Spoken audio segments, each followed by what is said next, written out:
I'm real revolutionary right now. Support this man, Black Media. He makes sure that our stories are told. Thank you for being the voice of Black America, Roland. Stay black. I love y'all. All momentum we have now, we have to keep this going. The video looks phenomenal. See, there's a difference between Black Star Network and Black-owned media and something like CNN. You can't be Black-owned media and be scared. It's time to be smart. Bring your eyeballs home. You dig?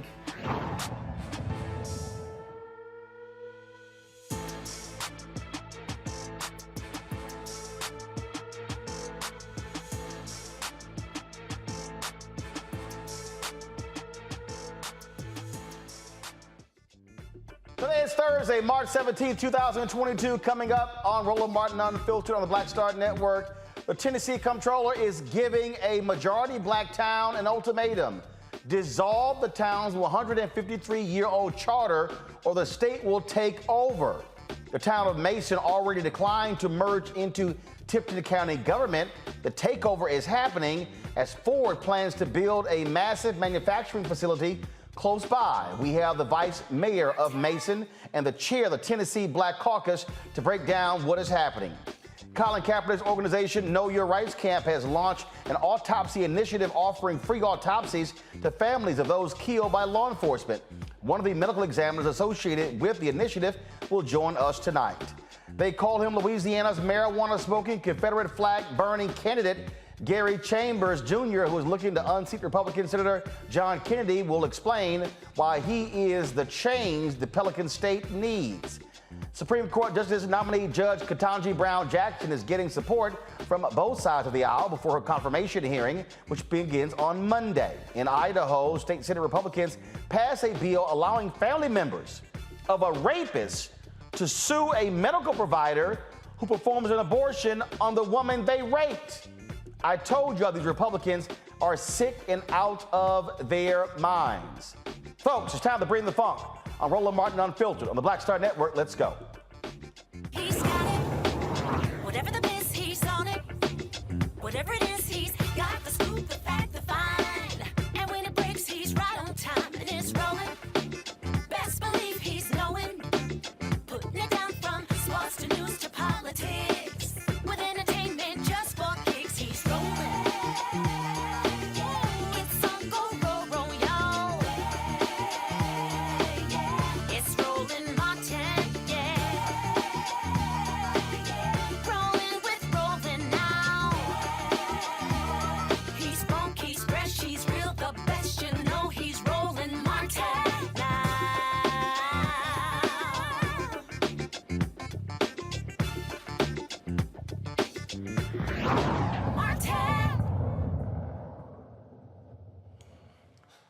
A small majority black town in Tennessee may have to relinquish its 153-year-old charter to the state. Why? Because decades of money mismanagement. Tennessee's Comptroller of the Treasury, Jason Munpower, wrote a letter to Mason town leaders explaining why. In my opinion, it's time for Mason to relinquish its charter. For the last 20 years, the town government has been poorly managed. Audits have been late, budgets have not been approved, major infrastructure needs have been ignored, and fraud has taken place, just to name a few issues. For years, we have been told the problems are getting fixed, but the facts tell a different story. Folks, Mason, Tennessee is about 45 miles northeast of Memphis. According to the 2020 census, the population is 1,337 people.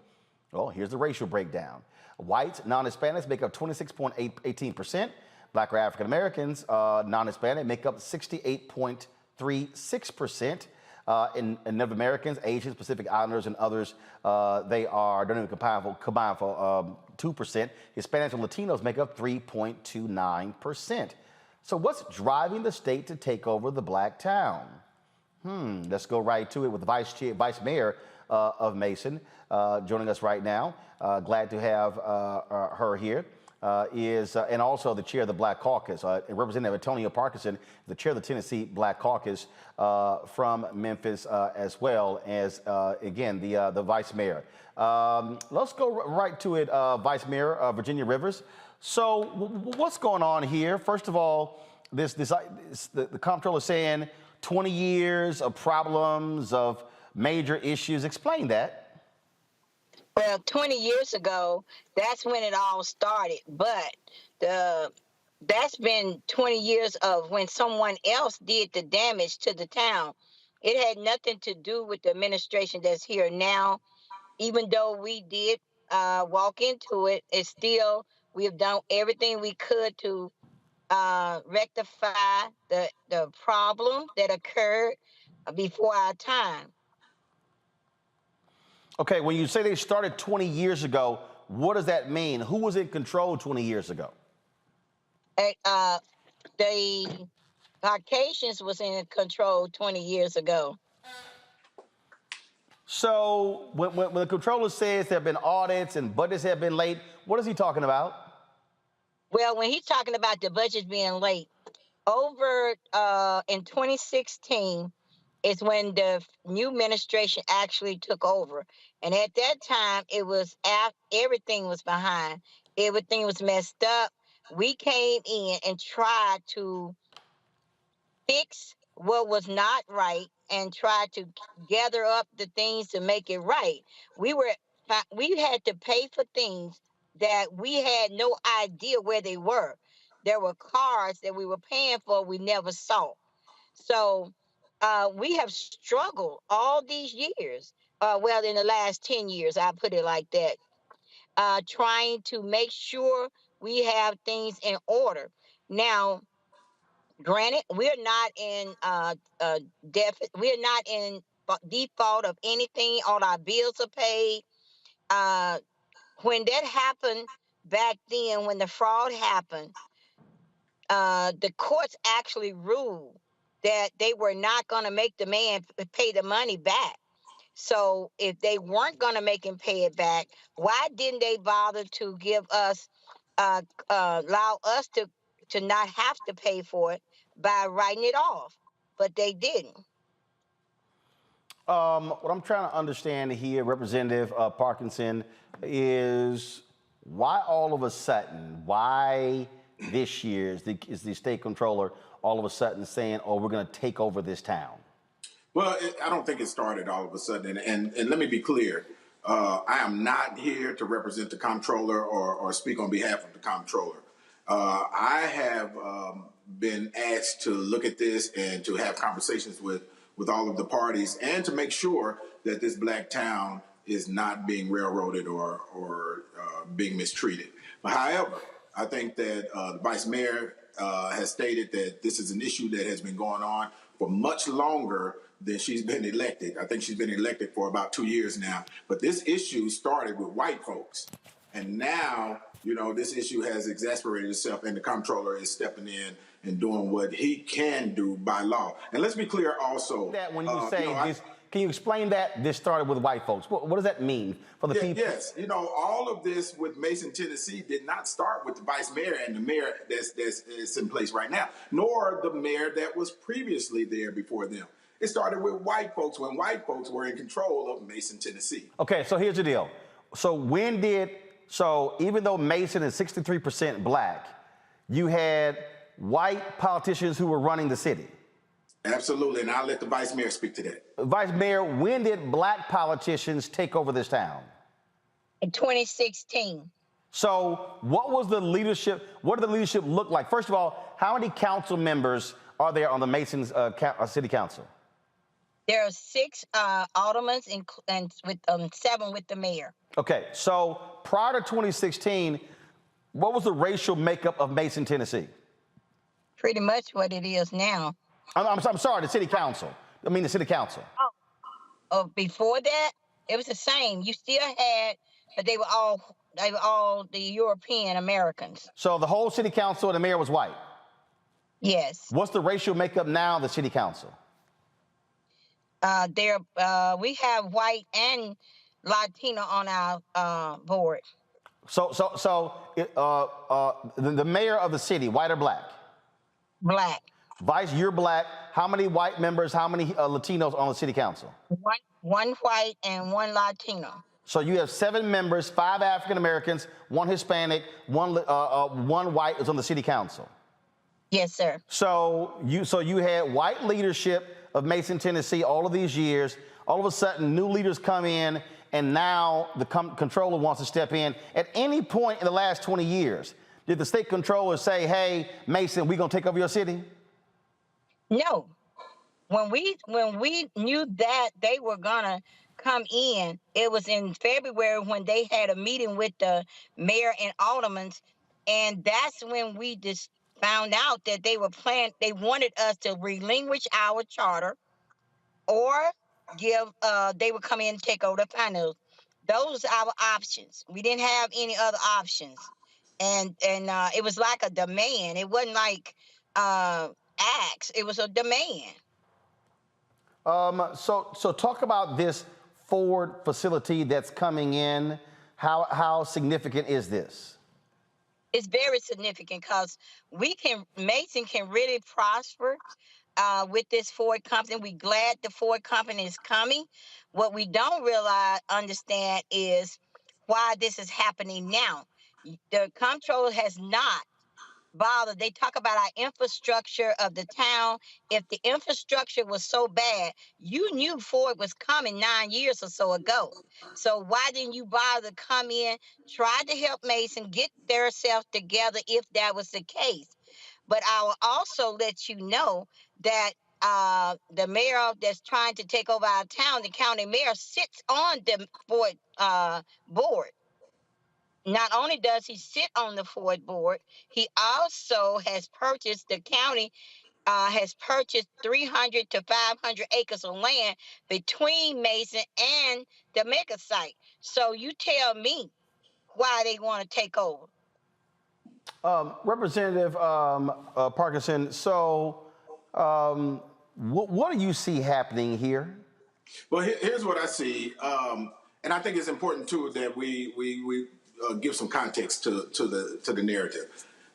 The takeover of the city is the takeover of finances of the city, and the takeover of finances of the city is until the debt in the city is paid, and then that takeover will be done. And so it's not like they're coming in like the comptroller is coming in and becoming the mayor of the city or taking over the entire city. The mayor is still going to be the mayor, and and they still have constituents that they have to communicate with and make sure that they are completely educated on what this process is. I just think that there's a need for more communication between the comptroller and the mayor and the vice mayor so that both mayors understand exactly what it is that the comptroller intends to do when it comes to managing the finances of the city, and so that they also know what the comptroller, what his expectations are in regards to what they think those outcomes are going to be and how long it's going to take for them to get the city finances in order. Here's the thing that I think is important to understand also. Anytime a city is in posture to benefit from, let's say, this Ford deal is the biggest deal probably in the history of the state of Tennessee. It's a big deal, right? And so anytime that a city is in position to be able to benefit from that, whether it's through growth, home development, more businesses, so on and so forth, the state benefits from it. And so, I would like to see the city of Mason. I would like the city of Mason be able to come through this, right, and come out of it shining, and have all of the past woes behind them, so that they do not miss this opportunity with the Ford plant coming into the city. Coming into the area. Vice Mayor Rivers, I'm looking at this story from TennesseeLookout.com, and this is what it says. It says the comptroller points to 20-year history of fiscal mismanagement, including 2 major fraud investigations that resulted in criminal indictments. When did that take place? That had to be back before we came in. That's during those years that he's talking about when it was ran by the European American. So I don't think that there was 2 indictments. I will say this. The gentleman that supposedly have taken the money that they did not make pay back or anything, I know that he went to court and supposed to be indicted, but there was money taken by another individual as well, and they knew it, but they did nothing to her. And there's the African American young lady that was there is the only one that served any time. So here's what I'm trying to understand. This story says the financial disclosures for the past 2 years are running late. Between 2004 and 2016, Mason's financials were in such disarray they were unauditable. Well, that's when you had white mayors running the city. So right. Reading that story, so I would assume that in the last 6 years, your financials have been filed. They have been filed. Our financials, the reason why they're pulling that or talking about 20 years ago is because we have struggled to try to pay it. But And we did ask for a 5-year plan, which they did not or have not even responded to as well. So we have a struggle to try to make sure that we pay those debts that has been paid. Some has been paid off, but yet we still have a debt that has to be paid, and we're paying it. All we asked them for was a 5-year plan so that we could finish up what we have been doing. But no, they don't want to do it. They didn't respond to it, has not yet responded to it, and I don't think they have an intent to respond to it. So, Representative Parkinson, again, I'm looking at this story here. It says in 2011, a former Mason town clerk pleaded guilty to embezzling $100,000 in taxpayer funds. That was 11 years ago. In 2016, a former public works superintendent was indicted by a Tipton County grand jury after investigators discovered he had paid himself an extra $600,000 between 2007 and 2015. The town's financial problems stretched back even further. A 2001 state examination of the town's finances found numerous accounting errors in tax and court collections. Okay, so again, this is what I'm really trying to understand. And in fact, this says in 2015, after fraud allegations emerged, nearly the entire town government resigned, leaving a newly elected junior alderman, Gwen Kilpatrick, to assume the office of mayor. She became the city's first black mayor. Since then, the city's leadership has remained largely African American. So what I'm trying to understand is, if I'm looking at all of these examples, they're going back 20, 21 years. So what's the actual picture of Mason in the last 2 to 4 years? I mean, it's one thing to say, oh, this person was indicted 11 years ago. Okay, well, what about the last 4 years? I mean, it's a little hard for me. It's a little hard for me to say I'm going to hold you accountable for something that happened 11, 15, 20, 21 years ago versus the most recent issues. Right. Well, from what I understand, and forgive me, my daughters are walking in and out. Okay. From what I understand, there was some concerns raised in the last administration also by the Comptroller. Now, I'm not clear on how the communications went, before that when it was under the control of white folks. And so, but I think the key here is this, Mr. Martin. They did not give up the charter. And I'm glad that they did not do that. And so what that means is Mason is still a city. And Mason still has a mayor, and Mason still has a vice mayor, and still has their board. So he was asking them to voluntarily give up their charter, and then, okay, so now that they did not, what now happens? See, the thing is you got to look at that, how that was proposed. Hey, give up your charter or we're going to take over. No, you're only going to take over the finances until the finances are right. And that's it. That's all he can do by law. He cannot take the city. And so people need to understand that. And, myself and other legislators, all of us in the Black Caucus, we'll be monitoring this thing also and seeing if there is a way for us to create an environment where they are possibly working together, because by law they can take over the finances of a city that may have been in a situation like this. And it has happened before in Tennessee also, and to cities that were not black cities. And so, so there is a precedence of this happening multiple times, actually before Mason. Do not go out the door, please. Multiple times before Mason. And this situation is another one of those situations where they are exercising that state law given right to the Comptroller.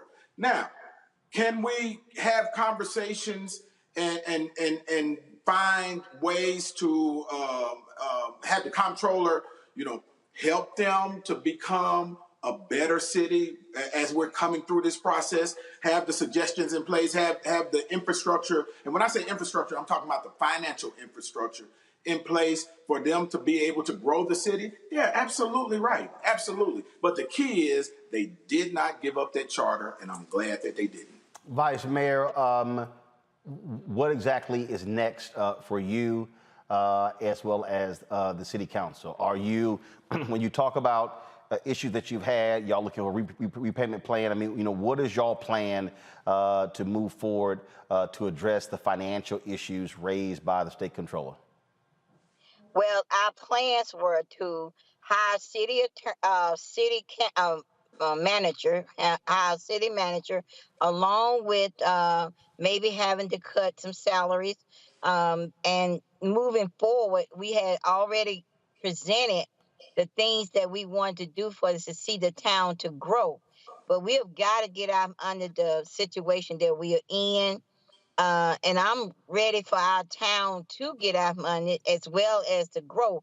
But I would like to know, why can't the comptrollers come in and do just what is being said? Just help us with our finances so we can benefit and not miss out on anything that Ford has to offer. All right. Well, we certainly will be seeing what takes place next. Vice Mayor Rivers, I appreciate it. Thanks a lot. Representative Parkinson, thank you very much as well. Thank you, sir. Appreciate you. Thanks for having me. All right. Thanks a lot. I want to go bring in my panel right now. Joining us, Dr. Larry Walker, Assistant Professor, University of Central Florida.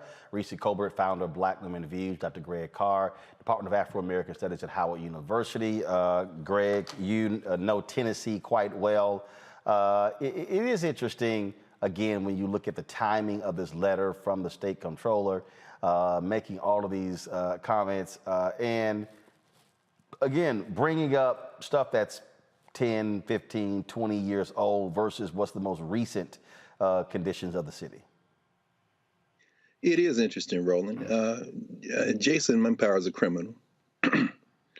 He, by criminal, I mean that he has violated even the letter of the law. Remember, shout out to my home state of Tennessee, birthplace of the Ku Klux Klan in 1866. This is an old playbook. In electoral politics, what they try to do is usually dilute black vote by incorporating the county.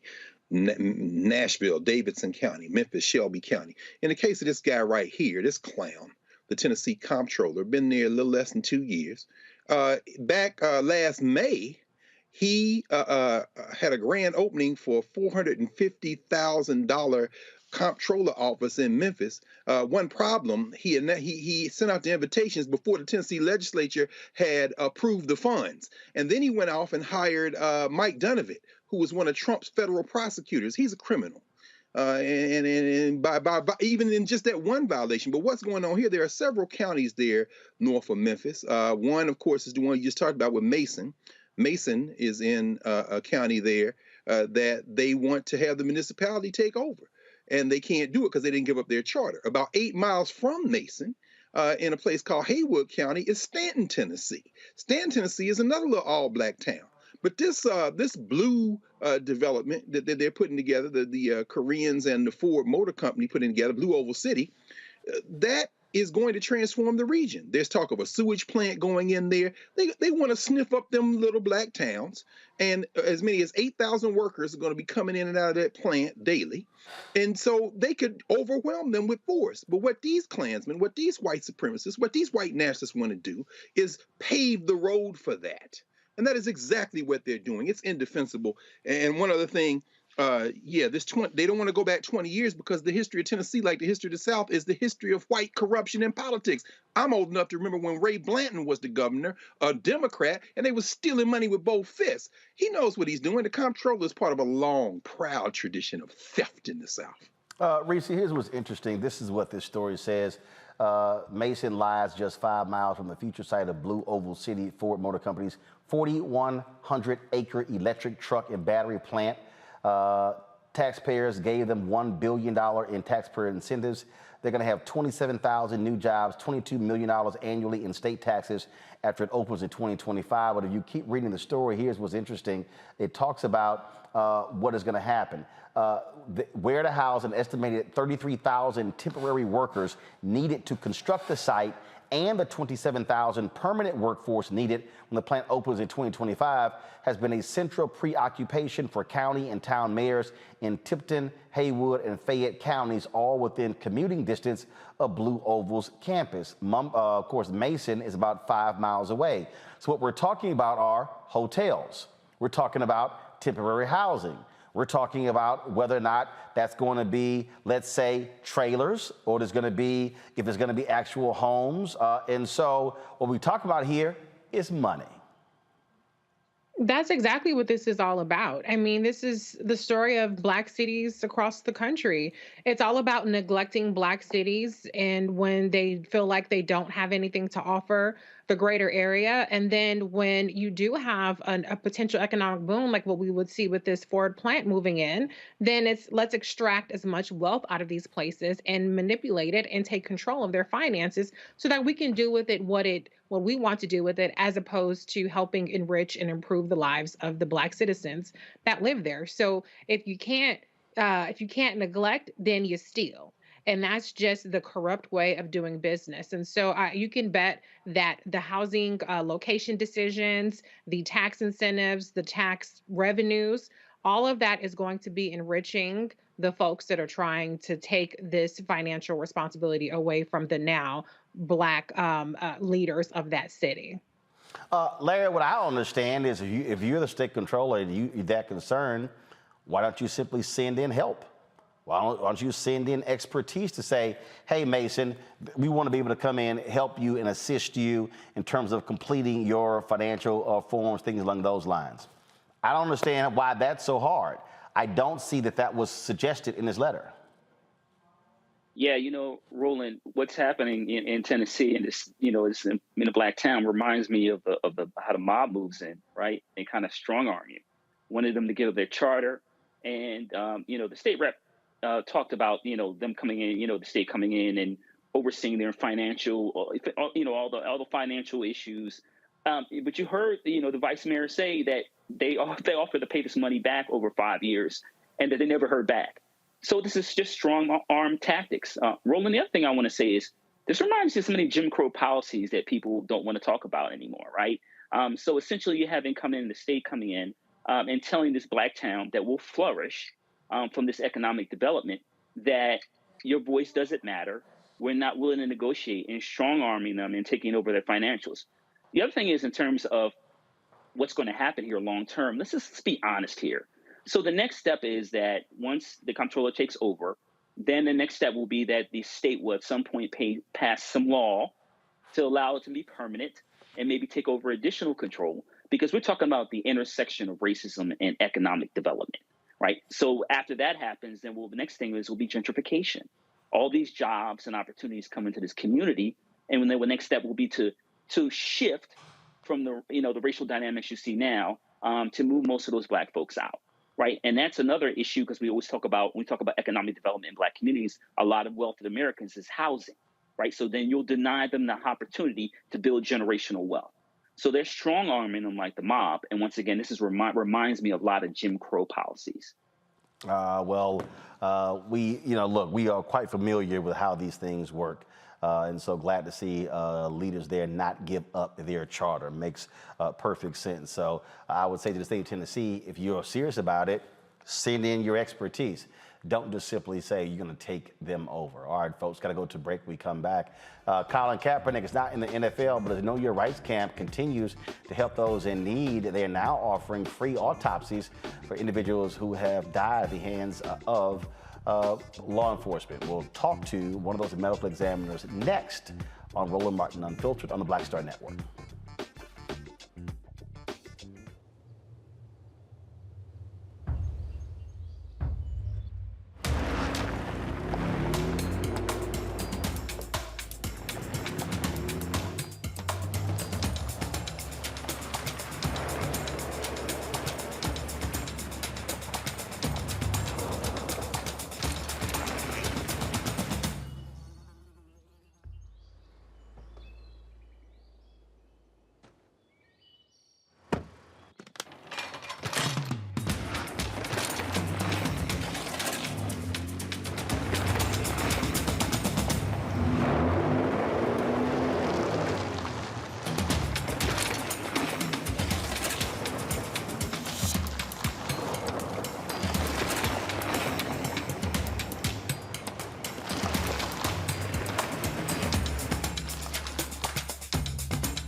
Don't you think it's time to get wealthy?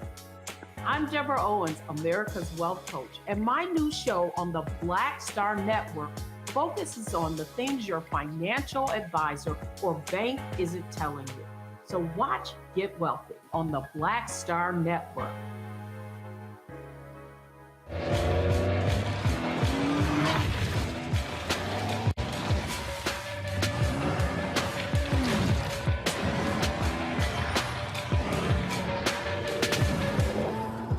Pull up a chair, take your seat at the Black Table with me, Dr. Greg Carr, here on the Black Star Network.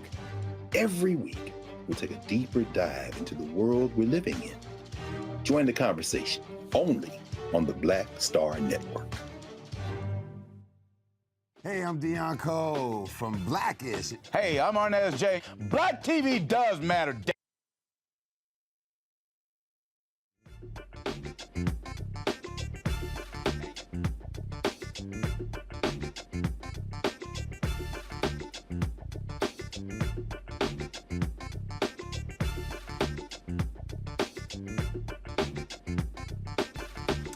Former NFL star and civil rights activist Colin Kaepernick has launched an initiative through his Know Your Rights camp, providing free autopsies to families whose loved ones are victims of police-related deaths. It's called the Autopsy Initiative. Forensic pathologist Dr. Roger A. Mitchell Jr. is a member of the Autopsy Initiative team. He joins us now from Washington, D.C. Dr. Mitchell, glad to have you here. So, have you heard of this being done before?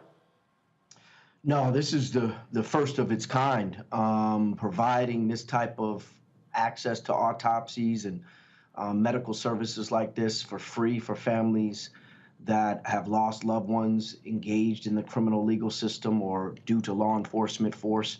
First of its kind that I've heard of. Why do you think this is so groundbreaking and so important? Well, you know, it's really about equity.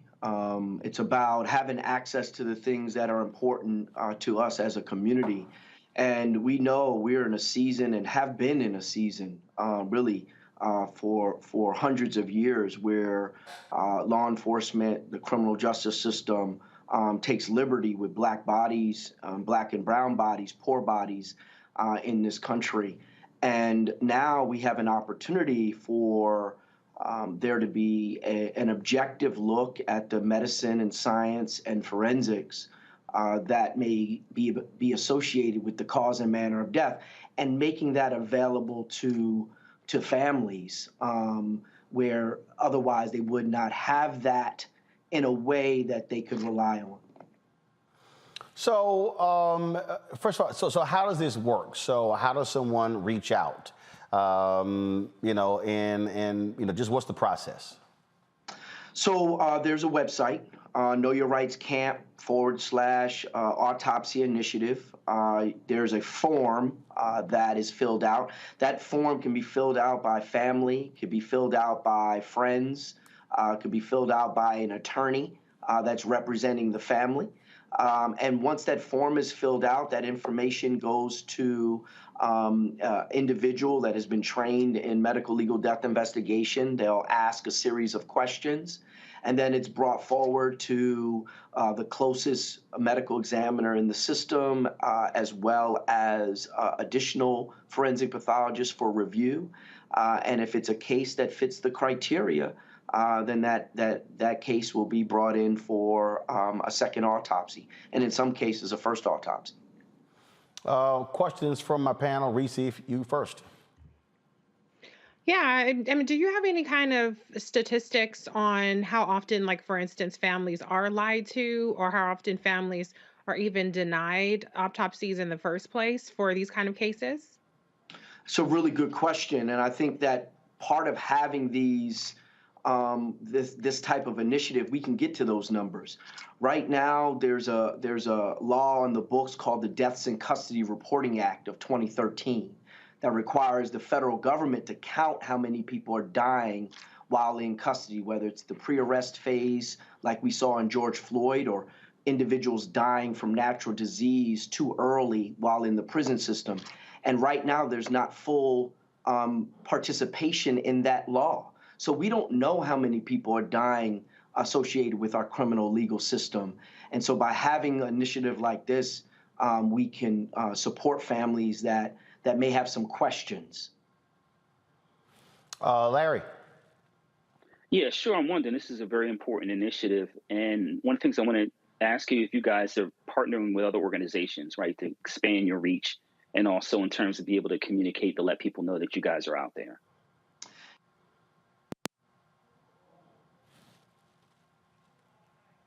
Looks like our Skype machine just completely went down, so we lost our guest as well as our panelists, and so we're going to try to get that taken care of, and then hopefully we'll be right back up. So I do want to read some headlines in between. Let's go ahead and do our Black and Missing, folks.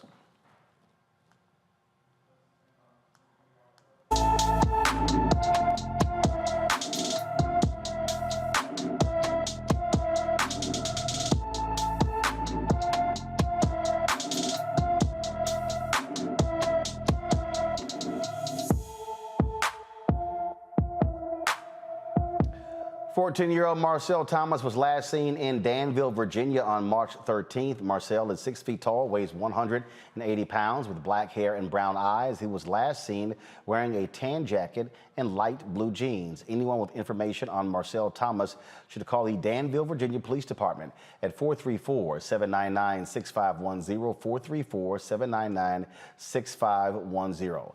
A white Ohio woman faces 2 felony charges for sending threatening and racist messages to 2 black lawmakers. Sandra Bachman allegedly left hate-filled voicemails to Michigan State Representative Cynthia Johnson as well as Sarah Anthony.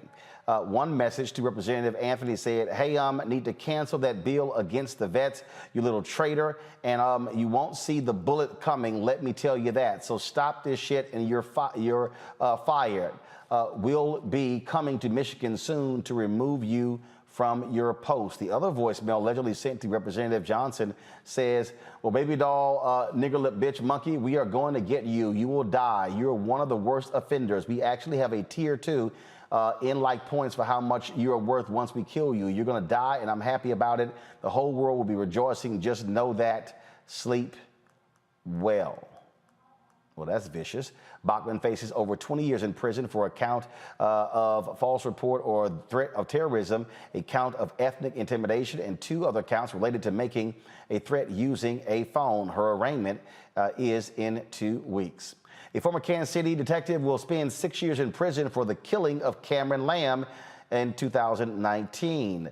The Eric DeValcanier was convicted, folks, of second-degree manslaughter, an armed criminal action. He and another detective entered Lamb's property without a warrant, and DeValcanier shot Lamb in his garage. A wrongful death lawsuit has been filed on behalf of Lamb's 3 children. Again, that cop is headed to jail. A Russian court is extending the detention of U.S. basketball player Brittany Griner. Last month, Moscow authorities arrested the 2-time Olympic gold medalist for allegedly smuggling drugs. A Russian state news agency reports Griner will remain in custody until May 19th. The 31-year-old has been a part of the Russian UMMC basketball team since 2015. Earlier this week, former First Lady Hillary Clinton called for her release, sharing an article on her Twitter account with Free Brittany. So, we'll see what happens in the case of Brittany Griner. I want to go back to Dr. Mitchell. We were talking to him. He was answering a question with regards to these free autopsies being supplied by Colin Kaepernick's Know Your Rights camp. Doc, go ahead, please. Well, yeah, I was what I was finishing and discussing. I think one of your panelists was asking me about partnering with other organizations.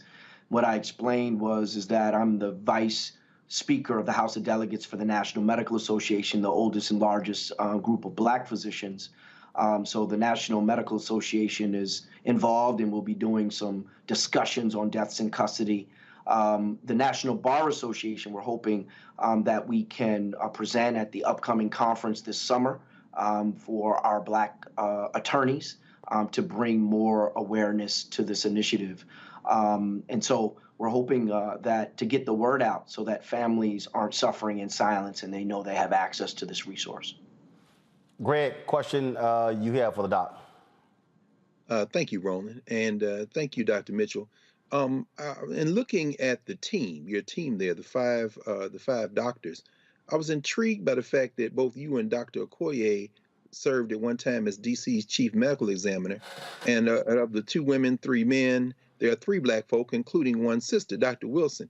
Could you say a little bit about how this team was picked, and maybe what is some of the conversation that you all are having? It looks like a kind of remarkable group to convene.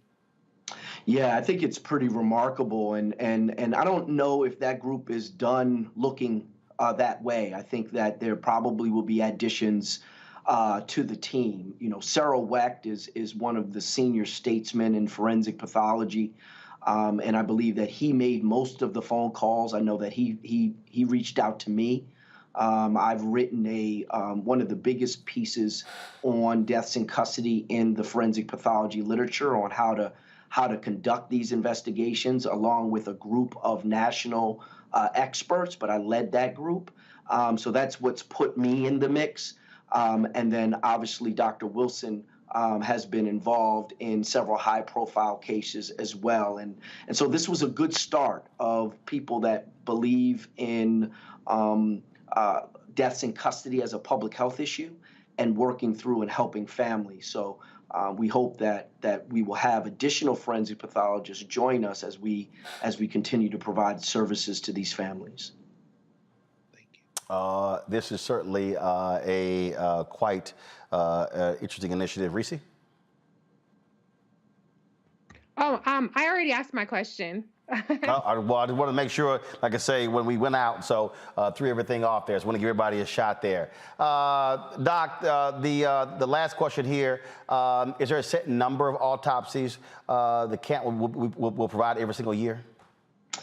No, we have not been provided some, ceiling on these cases. Right now, it's about letting communities know that this resource is available, and being able to provide what this functionally is a second opinion, like any other diagnosis you would get if you got a terminal, or if I got a terminal diagnosis of cancer, then you best believe I'm going to go to a similarly situated oncologist to give me a second opinion. And oftentimes that second opinion may be the same as the first, but when it's not, it's worth having a deeper look.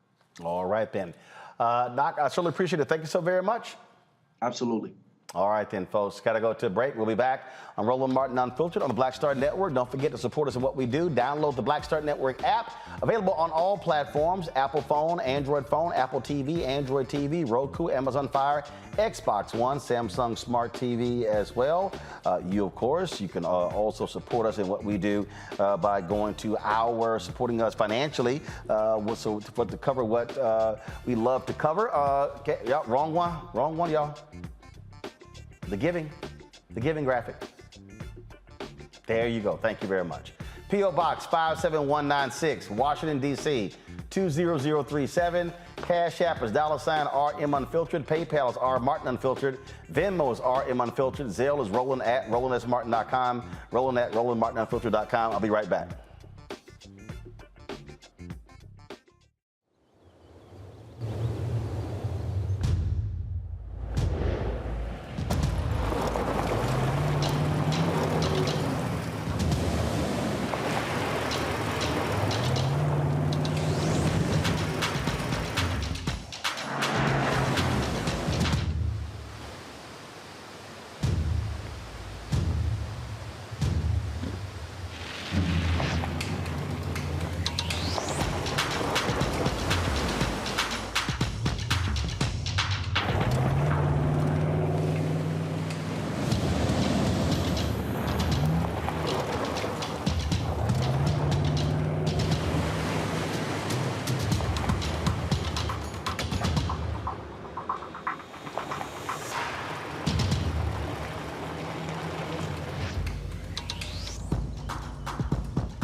On the next A Balanced Life, as we grind down to the end of another long winter, It's easy to slip out of balance and into the foggy doldrums. On the next A Balanced Life, ways to push through the gray days until the warm days of spring arrive.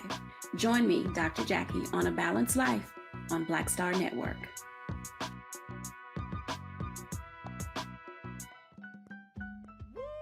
We're all impacted by the culture, whether we know it or not. From politics to music and entertainment, it's a huge part of our lives, and we're going to talk about it every day right here on The Culture with me, Faraji Muhammad, only on the Black Star Network.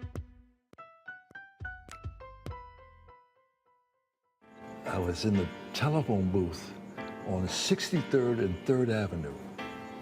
Brought my coins in and dial a number. Mr. Parks, this is Richard Roundtree. Oh, yeah, yes. Well, you know, it looks like you got the role. I didn't know whether I'll go blind.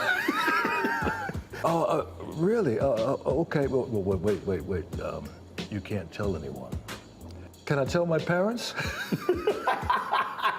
And I'm walking around town, and my fellow actors and models are saying, hey, you know what? Tree, I think I might have gotten that role. You hear this 2 or 3 different times. Right. Like, did he well, wait a minute. Was I dreaming that? Or then Gordon calls me up. I call Gordon, and he says, we're having the press announcing you are the Shaft. I get in the limo, when I pull up and saw this, oh, Lord. What we used to call, I'm shitting in high cotton. Yes, in high cotton, yes. I get out, and all the press is there, and the actors, and I walk in, and Gordon announces, yes, this is Richard Roundtree. He's gonna play the character Shaft. Magic.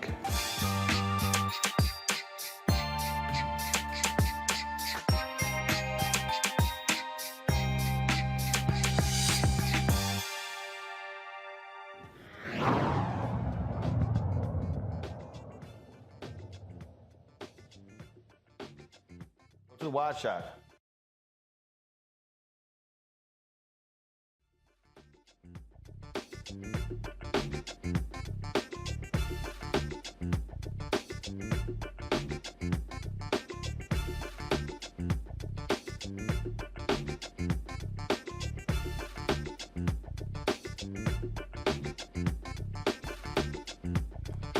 All right, folks, so welcome back to Roland Martin Unfiltered.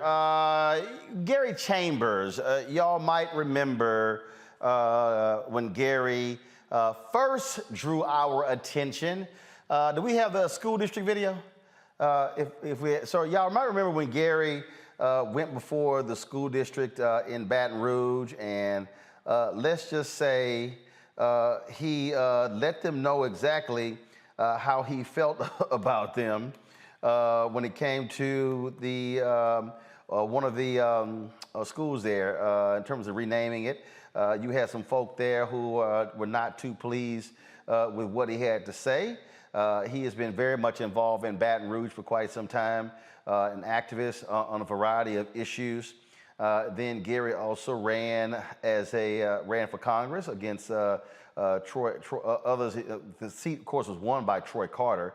And so now Gary is running for United States Senate. And let's just say he got the attention quickly of folks on the right when he dropped this first, shall we say, provocative commercial. Every 37 seconds, someone is arrested for possession of marijuana. Since 2010, state and local police have arrested an estimated 7.3 million Americans for violating marijuana laws, over half of all drug arrests.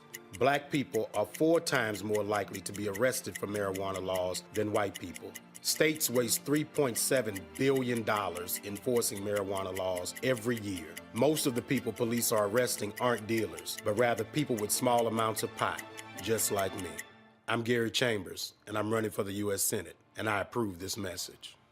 Well, that one, of course, got folk attention. Then Gary said, what the hell, let's just do the next one.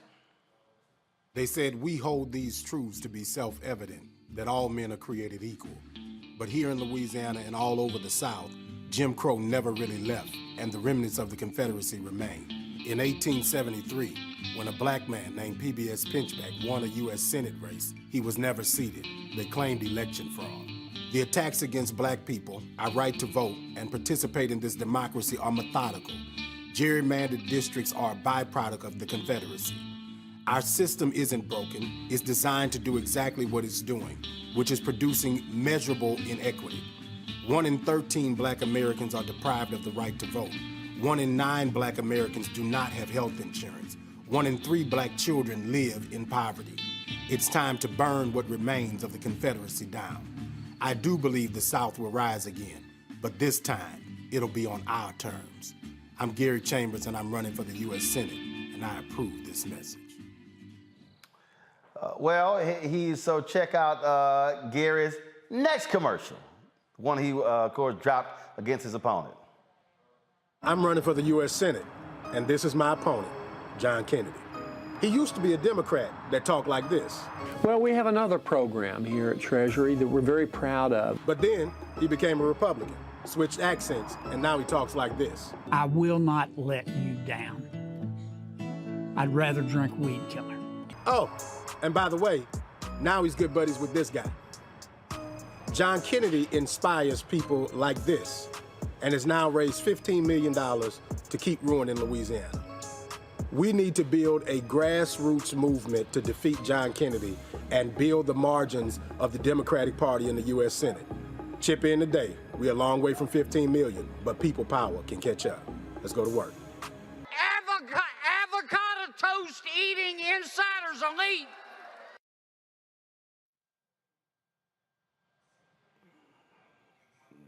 Fake ass John Kennedy.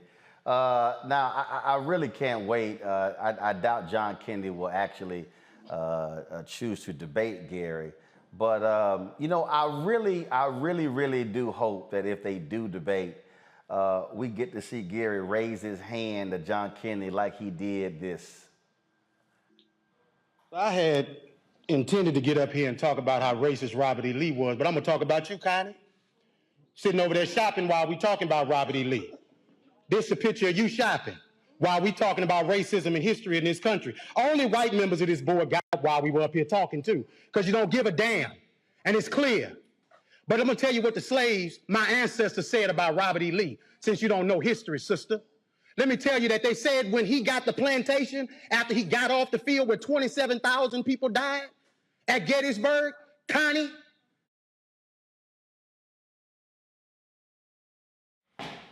I'm sorry, I had to stop it right there. Connie! Okay, let me go back.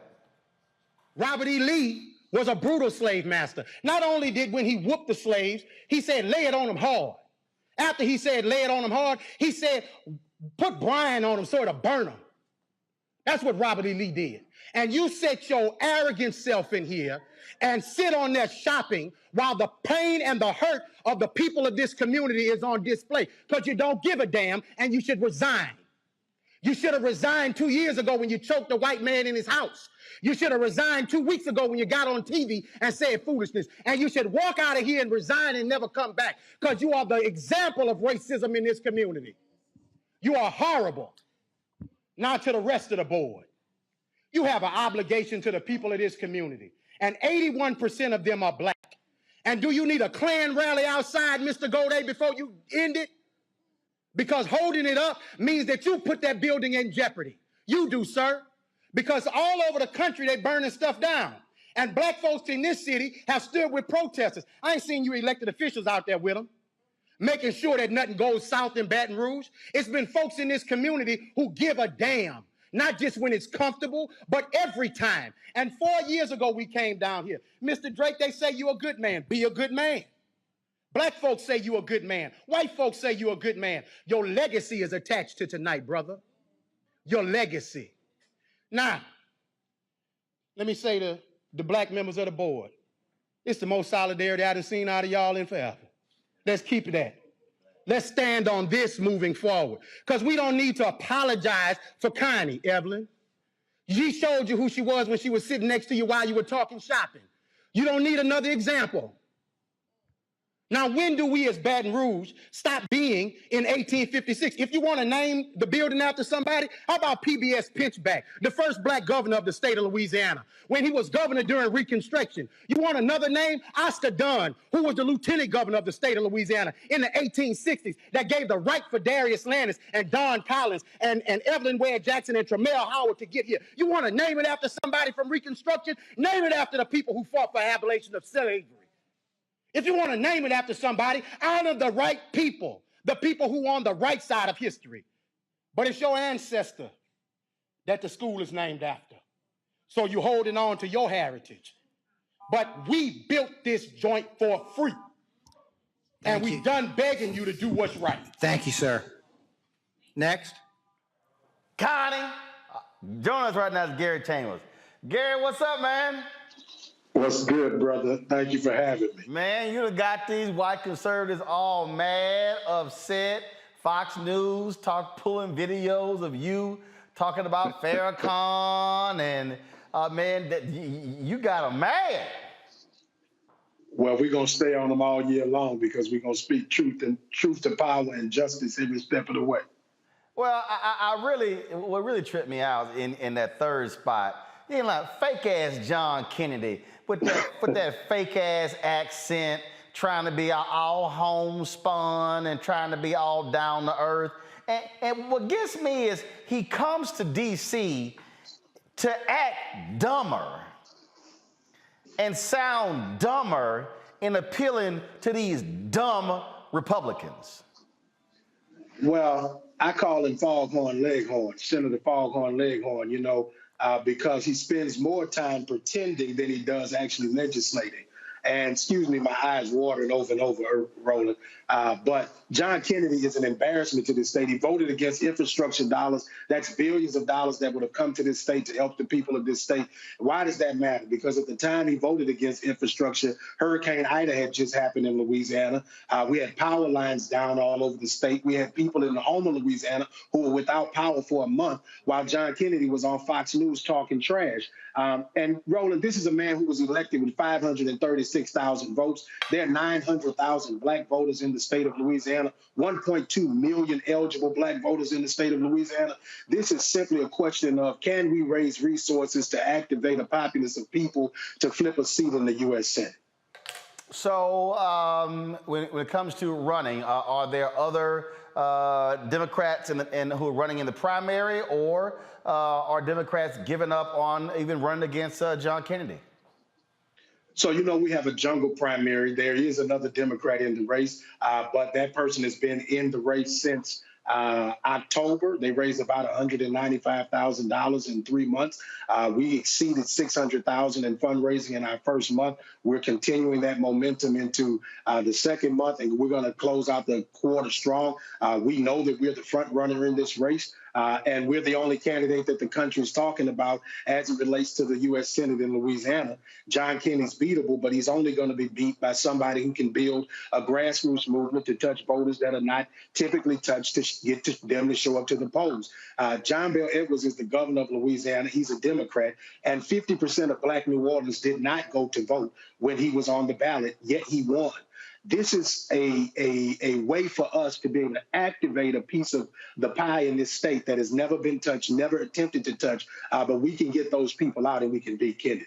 So how do you get them out? I mean, that's the real issue there. How do you get them out? How do you connect with them? How do you explain to them why voting matters? You got a lot of people out here who complain, who say, look, man, this stuff, it's not going to make any difference. So how do you connect with them? Well, one, I think you talk about the things that are important to them, Roland. I've listened to you for years talk to the Democratic Party about whether or not they were effectively messaging to black communities, right? We are not just somebody who talks about it. I've been about it. I've shown up in communities consistently over the years, helping to create change in communities, and people know that. And as a result, when we show up in the community, we have some credibility with them. That's number one. Number two, we know how to speak a message and a language that connects with those people through our digital advertising. And that message is penetrating young people and old people alike in different demographics. And the third thing, Roland, is I do a ground game like nobody else. In our congressional race last year, and you understand this because you understand advertising, we spent $33,000 on TV, $7,000 on radio, and not a dime of direct mail. And we got within 1,500 votes of making it into a runoff for a congressional race. And that's the power of our ground game that did that, our digital presence. And what we want to do is activate our non-conventional stuff by raising these resources the way we've been traveling around the country, having fundraisers to raise money so that we can do the TV, radio, mail, to layer that on top of the ground game so that we can defeat Kennedy. I'm not keeping it a secret because we want the whole country to know that this is doable. Louisiana is 34% black, 5% brown, and there's 20 to 30% of white voters in this state who don't believe that we should rank 50th in the nation. We just need the rest of the country to see that the 4 million people in this state are as valuable as the races that we've seen won in Georgia. We can do what Georgia did too. So when is the primary there in Louisiana? So it's a jungle primary, so it's all in November.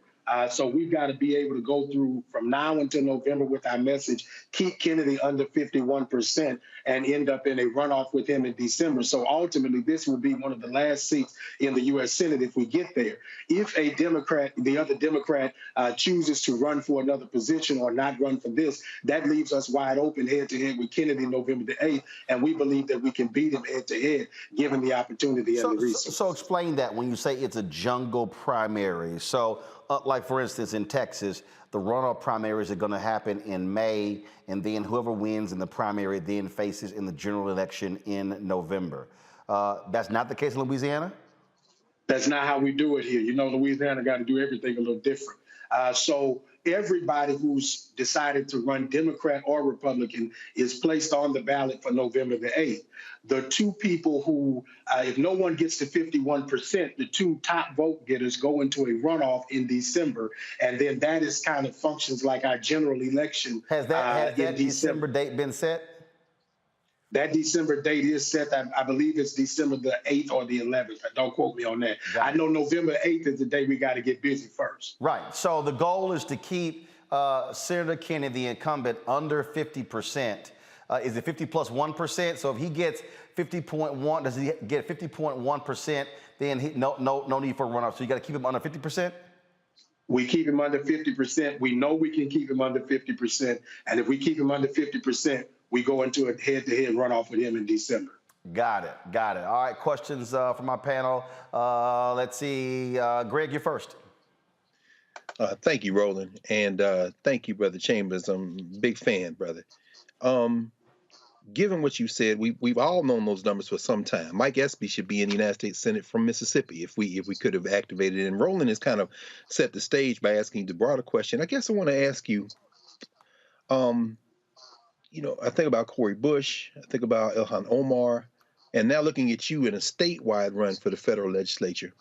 How important is it for us to speak the kind of truth to power that you are speaking? And I guess a follow-up with that would be, do you imagine that this can resonate among particularly our younger voters, to get them, younger potential voters, as I'm assuming that many of these people haven't been registered to vote yet? Thank you, brother. Thank you, brother. I think that, yes, we can resonate with young people. I can tell you since the cannabis video, everywhere I have gone, I have had more young people walk up to me than I've had in any of the previous times that I've gone viral, and I've gone viral a few times fighting for us. To the question of, is it necessary for us to speak this truth? Absolutely it is, because the conditions of our people has not changed in this country, and playing nice is not going to advance our communities. We need to be able to be truthful. We need to be able to be honest. We can be respectful if that's the temperature of the conversation, but if we got to get a little disrespectful, sometimes we need to do that as well, so that people understand that we're going to be serious about the fact that we're not going to continue to be silent about the injustices that happen in this country, and we're not going to be passive about it. That you're not going to continue to just meander around pretending that you're doing so good by Black folks when you're not. We want President Biden to be true to what he said in the campaign and decriminalize cannabis at the federal level, because he has the power to do so. And you need U.S. senators who are going to have use their bully pulpit to say that to the president, or their quiet conversations to say that to the president, and leverage their vote if necessary. Reese. Hi, Gary. I appreciate your outspokenness. I'm completely with you on being disrespectful if need be. But what I'm curious about is your economic priorities, or three of your top policy priorities that you plan to bring to the United States Senate. Well, number one, it's a good question, and I appreciate it. Number one, when we look at the economy, we've got to raise the minimum wage. That's something that I'll be an additional vote in the U.S. Senate to see happen in this country. I think it's possible for us to do it. We've got to figure out how do we make that happen. And it doesn't just happen by electing a Gary Chambers. It happens by paying attention to Val Demings in Florida, paying attention to Mandela Barnes in Wisconsin, Charles Booker in Kentucky. All of these folks, if we get our margins larger, all of these policies that President Biden has proposed, like Build Back Better, are possible if more people are in the U.S. Senate. And so I think that caveat has to be there. The minimum wage has to be increased. We've got to figure out, there's a lot of good components to the Build Back Better plan that I think would have helped people. The child tax credit that people were given, the ability for people to pull their families out of child poverty. A big major thing for me is the Green New Deal, because I believe that the jobs that can be created for the state of Louisiana and the future of our economy are important. Our economy ranks number 50 in the nation. We also rank number 50 in environmental quality, and we rank number 50 in crime in Louisiana. And we're married to the oil and gas industry. The jobs of the future are in the energy sector and in technology. And we've got to figure out, how do we build a robust, comprehensive plan for this country that addresses energy and creates jobs in that sector. And I want Louisiana to be at the forefront of receiving those benefits when that happens. Larry? Yeah, Mr. Chambers, thanks. And so I want to start with a quote. It's the truth that shall set you free, right? And the reason why I started with that is that from you reading Connie to the ad set, Roland was kind enough to replay for us. You use history as a tool, right, to talk about this country's, disturbing history of racism in America, particularly in Louisiana. So can you talk about how you, in a time when people are pushing back on history, accurate history, and particularly racism in America, how you're using it as a tool to reach the voters, and even some voters who are not comfortable talking about Louisiana's history and this country's history of racism? Well, I think it's important that we talk about the history, because so many people don't know the history, which is why they perpetuate a lot of the lies that they tell. Many of the reasons I talk about PBS pinchback is because I've watched how in the digital space especially, so many of us talk about the wealth of our ancestors.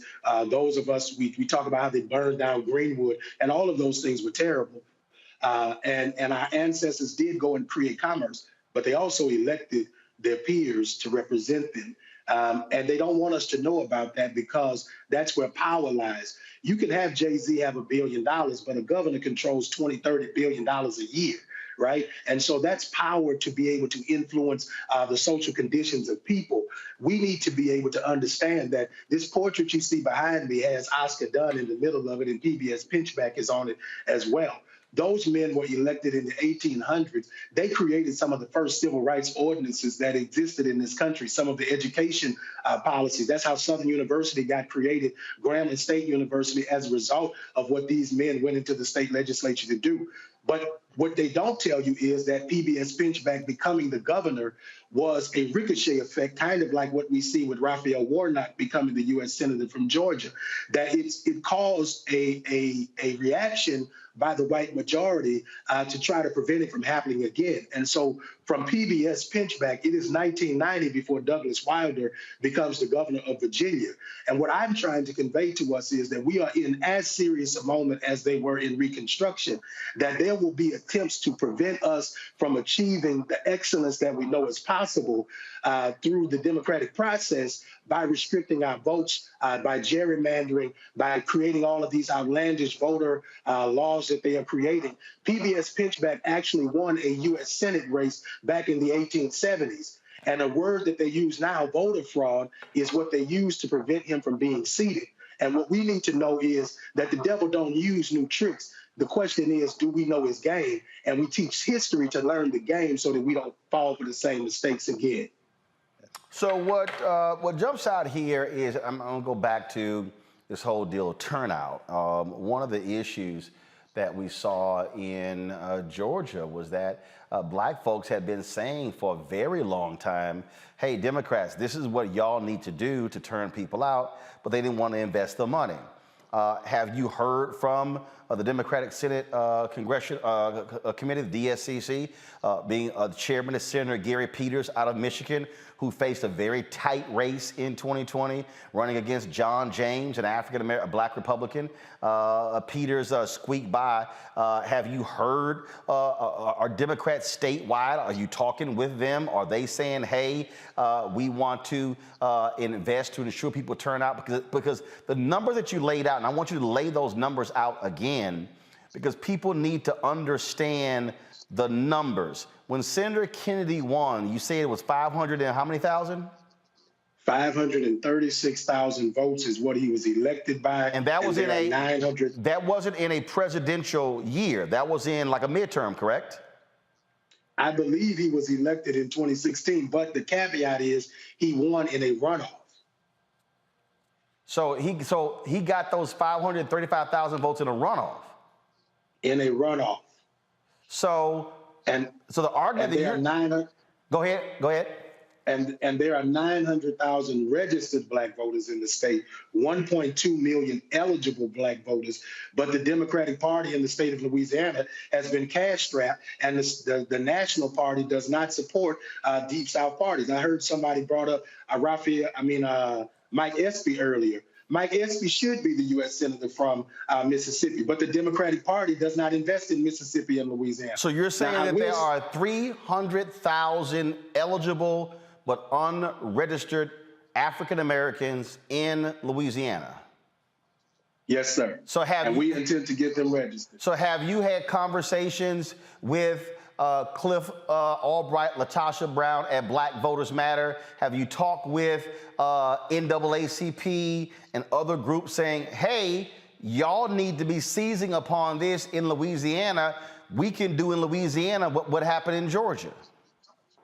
We had preliminary conversations with Black Voters Matter.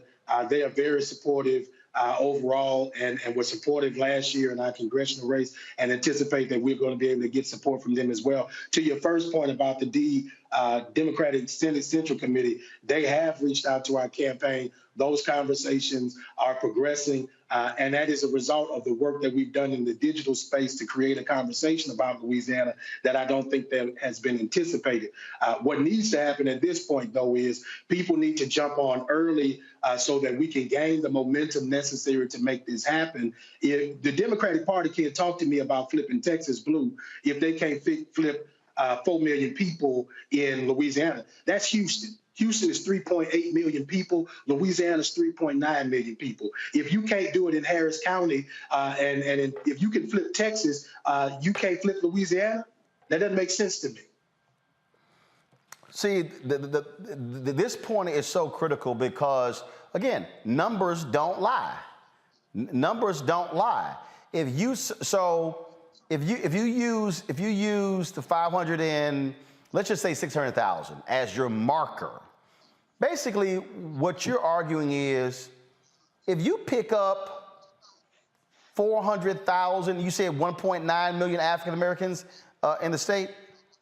1.2. Let me give you even further. So let's go even further. If you pick up 400,000 of the 400,000, the 1.2 African Americans, and hell, you pick up 200,000 white Democrats in Louisiana, yeah, that's 600,000. And here's the thing. John Bel Edwards, a Democrat, is the governor of Louisiana right now, Roland. He was elected with a little over 700,000 votes. Over 450,000 of that 700,000 were black folk. Okay? So don't tell me we can't do it.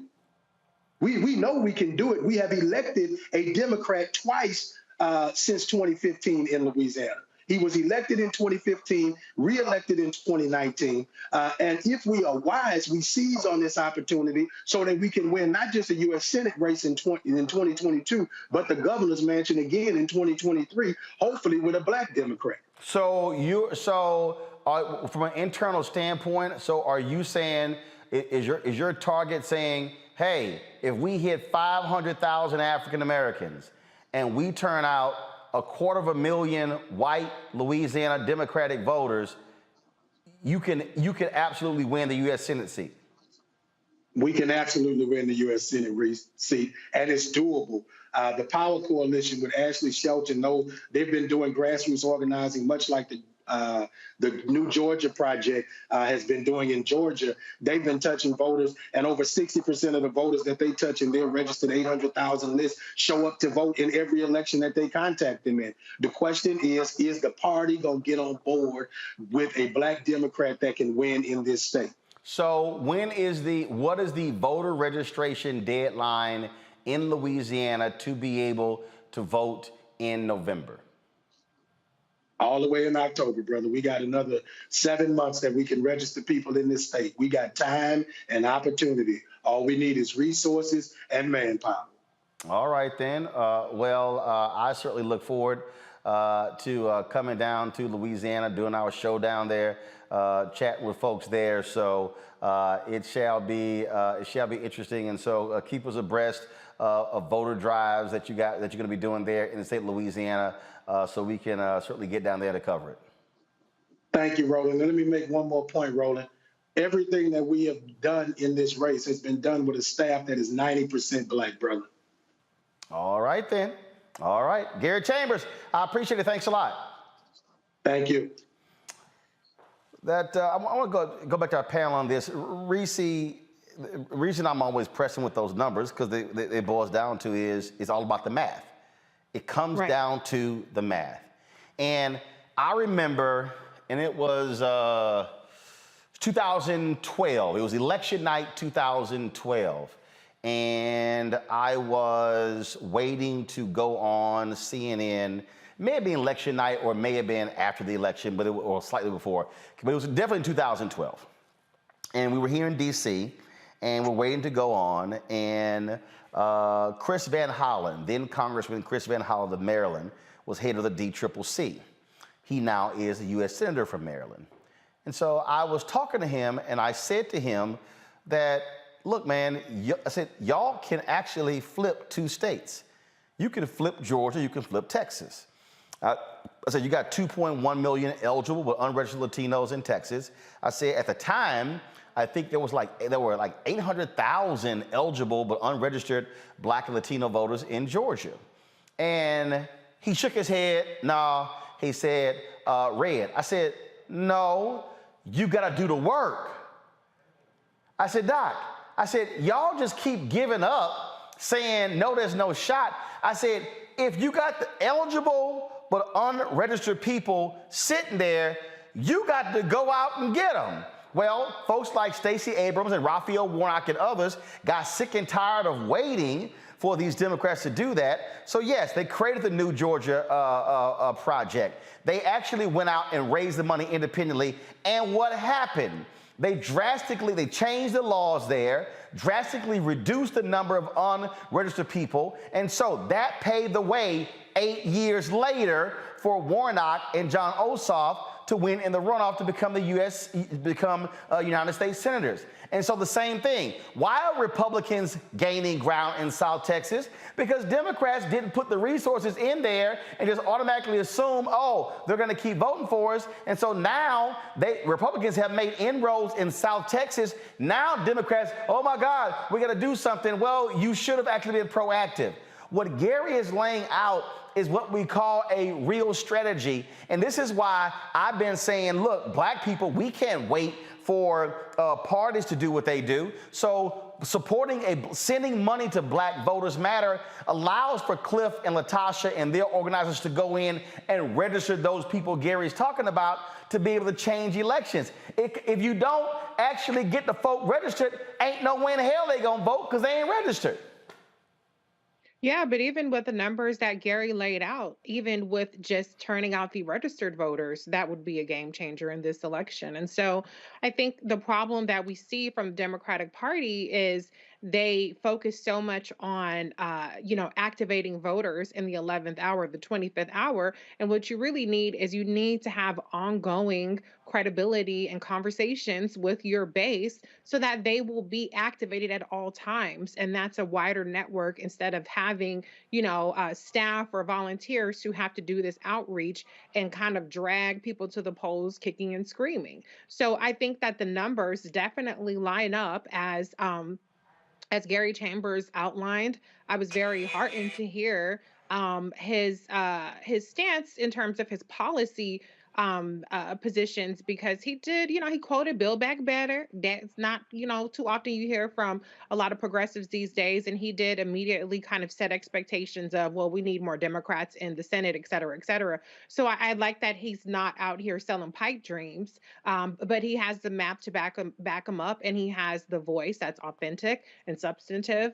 And so I hope the best for him. But to your point, Roland, if you're waiting around for the Democratic Party on a national level who raises absurd amounts of money. I mean, every quarter, Jamie Harrison is saying how they've raised a record amount of money for that particular fundraising cycle. And yet we don't necessarily see it translate into these individual races and really activating voters. I don't know what they're doing with the money other than begging for more money. But I would like to see him get the resources and really stay true to what he's pushing out there, because I think, I'm always for Black candidates getting to run their race and be taken seriously and being funded, and lets the chips fall where they may. Larry, I'm live on my show right now, and the thing that as I think about this, and I'm always talking about history, and I need the people who are watching and listening right now to understand something, and that is when we're talking about the history of African Americans. When we look at how the Voting Rights Act changed, when you had some 6% of Black people who were registered in Mississippi in 1964, but when the vote got passed and signed into law, that number went up to 60%. When you saw the turnout in Alabama in these places, when you saw Black folks who were funding these various initiatives themselves, what we're talking about is Black folks who were saying it's about our interests. And so the point there is, yes, Gary could be pressing the Democrats there, but this is where if you're Black entertainers, if you're other folks as well, should be saying, hey, damn them. We're going to ensure that a Black Voters Matter has $1, $2, $3, $5 million or more to go in, hit the ground, have citizenship education training programs, go to rural Louisiana. Don't just go to New Orleans or go to Baton Rouge or Shreveport, but go to Opelousas, go to Leonville, go to northern Louisiana, central and southern Louisiana, to these small towns and getting folks out. That's how you change the game. Listen, Roland, you hit it right on the nose. You have to till the soil, right? You have to invest in the folks in our community, other minoritized communities that don't feel like you've been listening to them. And so, that hasn't been happening. Now, look, I'm a former congressional staffer, work for a CBC member, and this has been a complaint for years, right? So we got to go into communities. We have to let people hear why you should vote, why you should vote in every election, not just presidential election and midterms. But we have to make that investment. And Roland, listen, I want to highlight something you've been talking about and continue to talk about. We got to talk about the investment in Black media, right?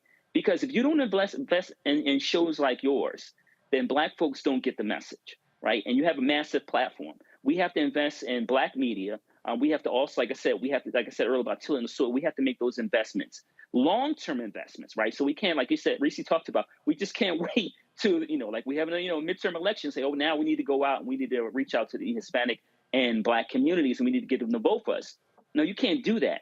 And as we've seen in Georgia, when you till the soil and you continue to, wait for the rains to come, right? And let the crops grow, then what you get is, you get Senator Warnock, right? But you have to do the work. That means including the investment in Black media and Black nonprofit organizations. And you have to also listen to Black folks. Greg, for the folks who are listening, and again, so you folks can say, okay, I can give to Gary's campaign, or I can give to groups like Black Voters Matter, who is going to go into states like Louisiana. we always talk about this. This is how we're talking about you change the game.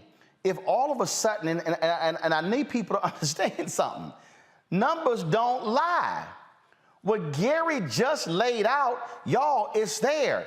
If John Bell Edwards won by 30,000 votes, that's how he became governor of Louisiana.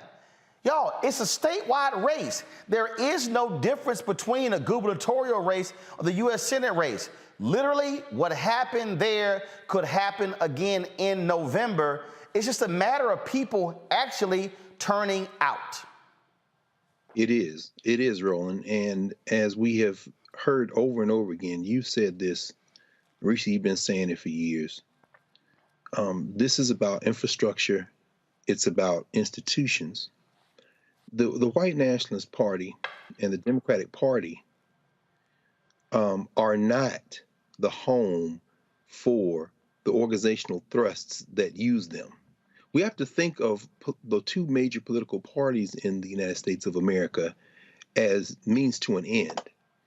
So it's important when we hear Brother Chambers mention Oscar Dunn or PBS Pinchback and all those elected officials throughout the South during Reconstruction, they used the Republican Party to advance the agenda of Black people. What held Black people together at that time, of course, was they had all come through and from enslavement. The Republican Party in the South was created by Black people, and the National Republican Party used Black people to achieve their agenda, namely to cement their laissez-faire attitude toward growth that enabled them to basically carry the United States into the 20th century. It was, in other words, a pragmatic deal. And once the Republicans got what they needed, they abandoned Black people. Now we fast forward to the 1960s, as you've talked about many, many, many, many times. Fannie Hamer and all of the crew in Mississippi with the Mississippi Freedom Democrats were not Democrats as much as they were going to use the apparatus of the Democratic Party to advance the agenda of Black people. They organized independent of the major political parties, and they inhabited the Democratic Party because it was the one that was close enough to them. But in the 30 years before that, what you saw was the white nationalists of the South attempted to destroy any option for Black voter participation through a private group of network of organizations, which tried to privatize the Democratic Party in the South. That's all the voting rights cases in Texas, Herndon and Nixon and all those cases. They tried to make the white primary the source of their electoral power by beginning with their independent organization. They inhabited the Democratic Party. Finally, after the Voting Rights Act, as you just said, what we see is that there was a cohesive enough network of Black institutions, the Black fraternities and sororities, the Black church, the Black social organizations, that when Black people went out to vote, they were being driven by organizations that had nothing to do with the Democratic Party. That's what put those first couple of waves of elected officials in. Now, where are we today? Black politicians in the Democratic Party are by and large wholly owned subsidiaries of the party. This is the mistake in Black politics.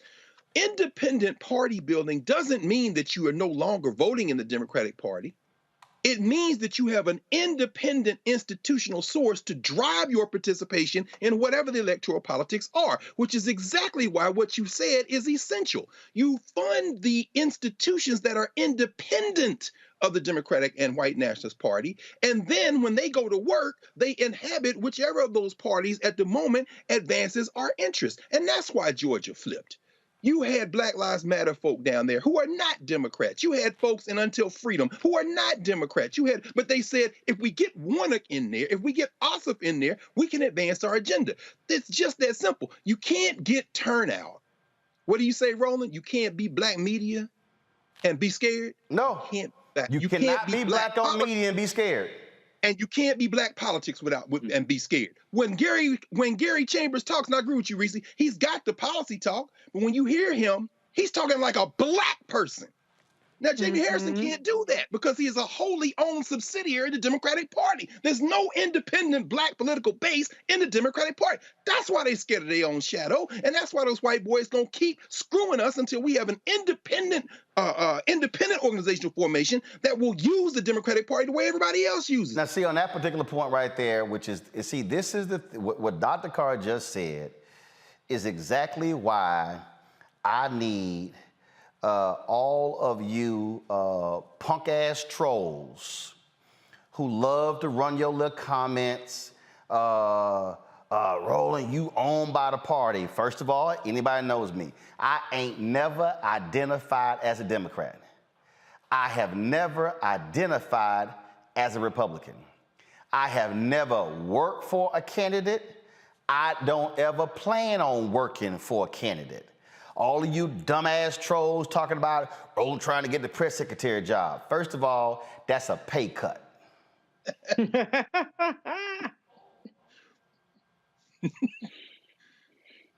Two, I can't say what the hell I want to say. So I ain't never even thought of wanting to be. I don't ever want to be a press secretary, because I'm just letting y'all know right now. Go back and look at some of them Richard Pryor news conferences when he was the president. If you want to see what the press conference is going to look like when I'm up there, that's what it's going to look like. That ain't going to happen. So, but I need these fools to understand that people say, like when I hear people say, we got to have our own black political party. Y'all, what Dr. Carr just said is actually what you should be articulating. There are two parties in America.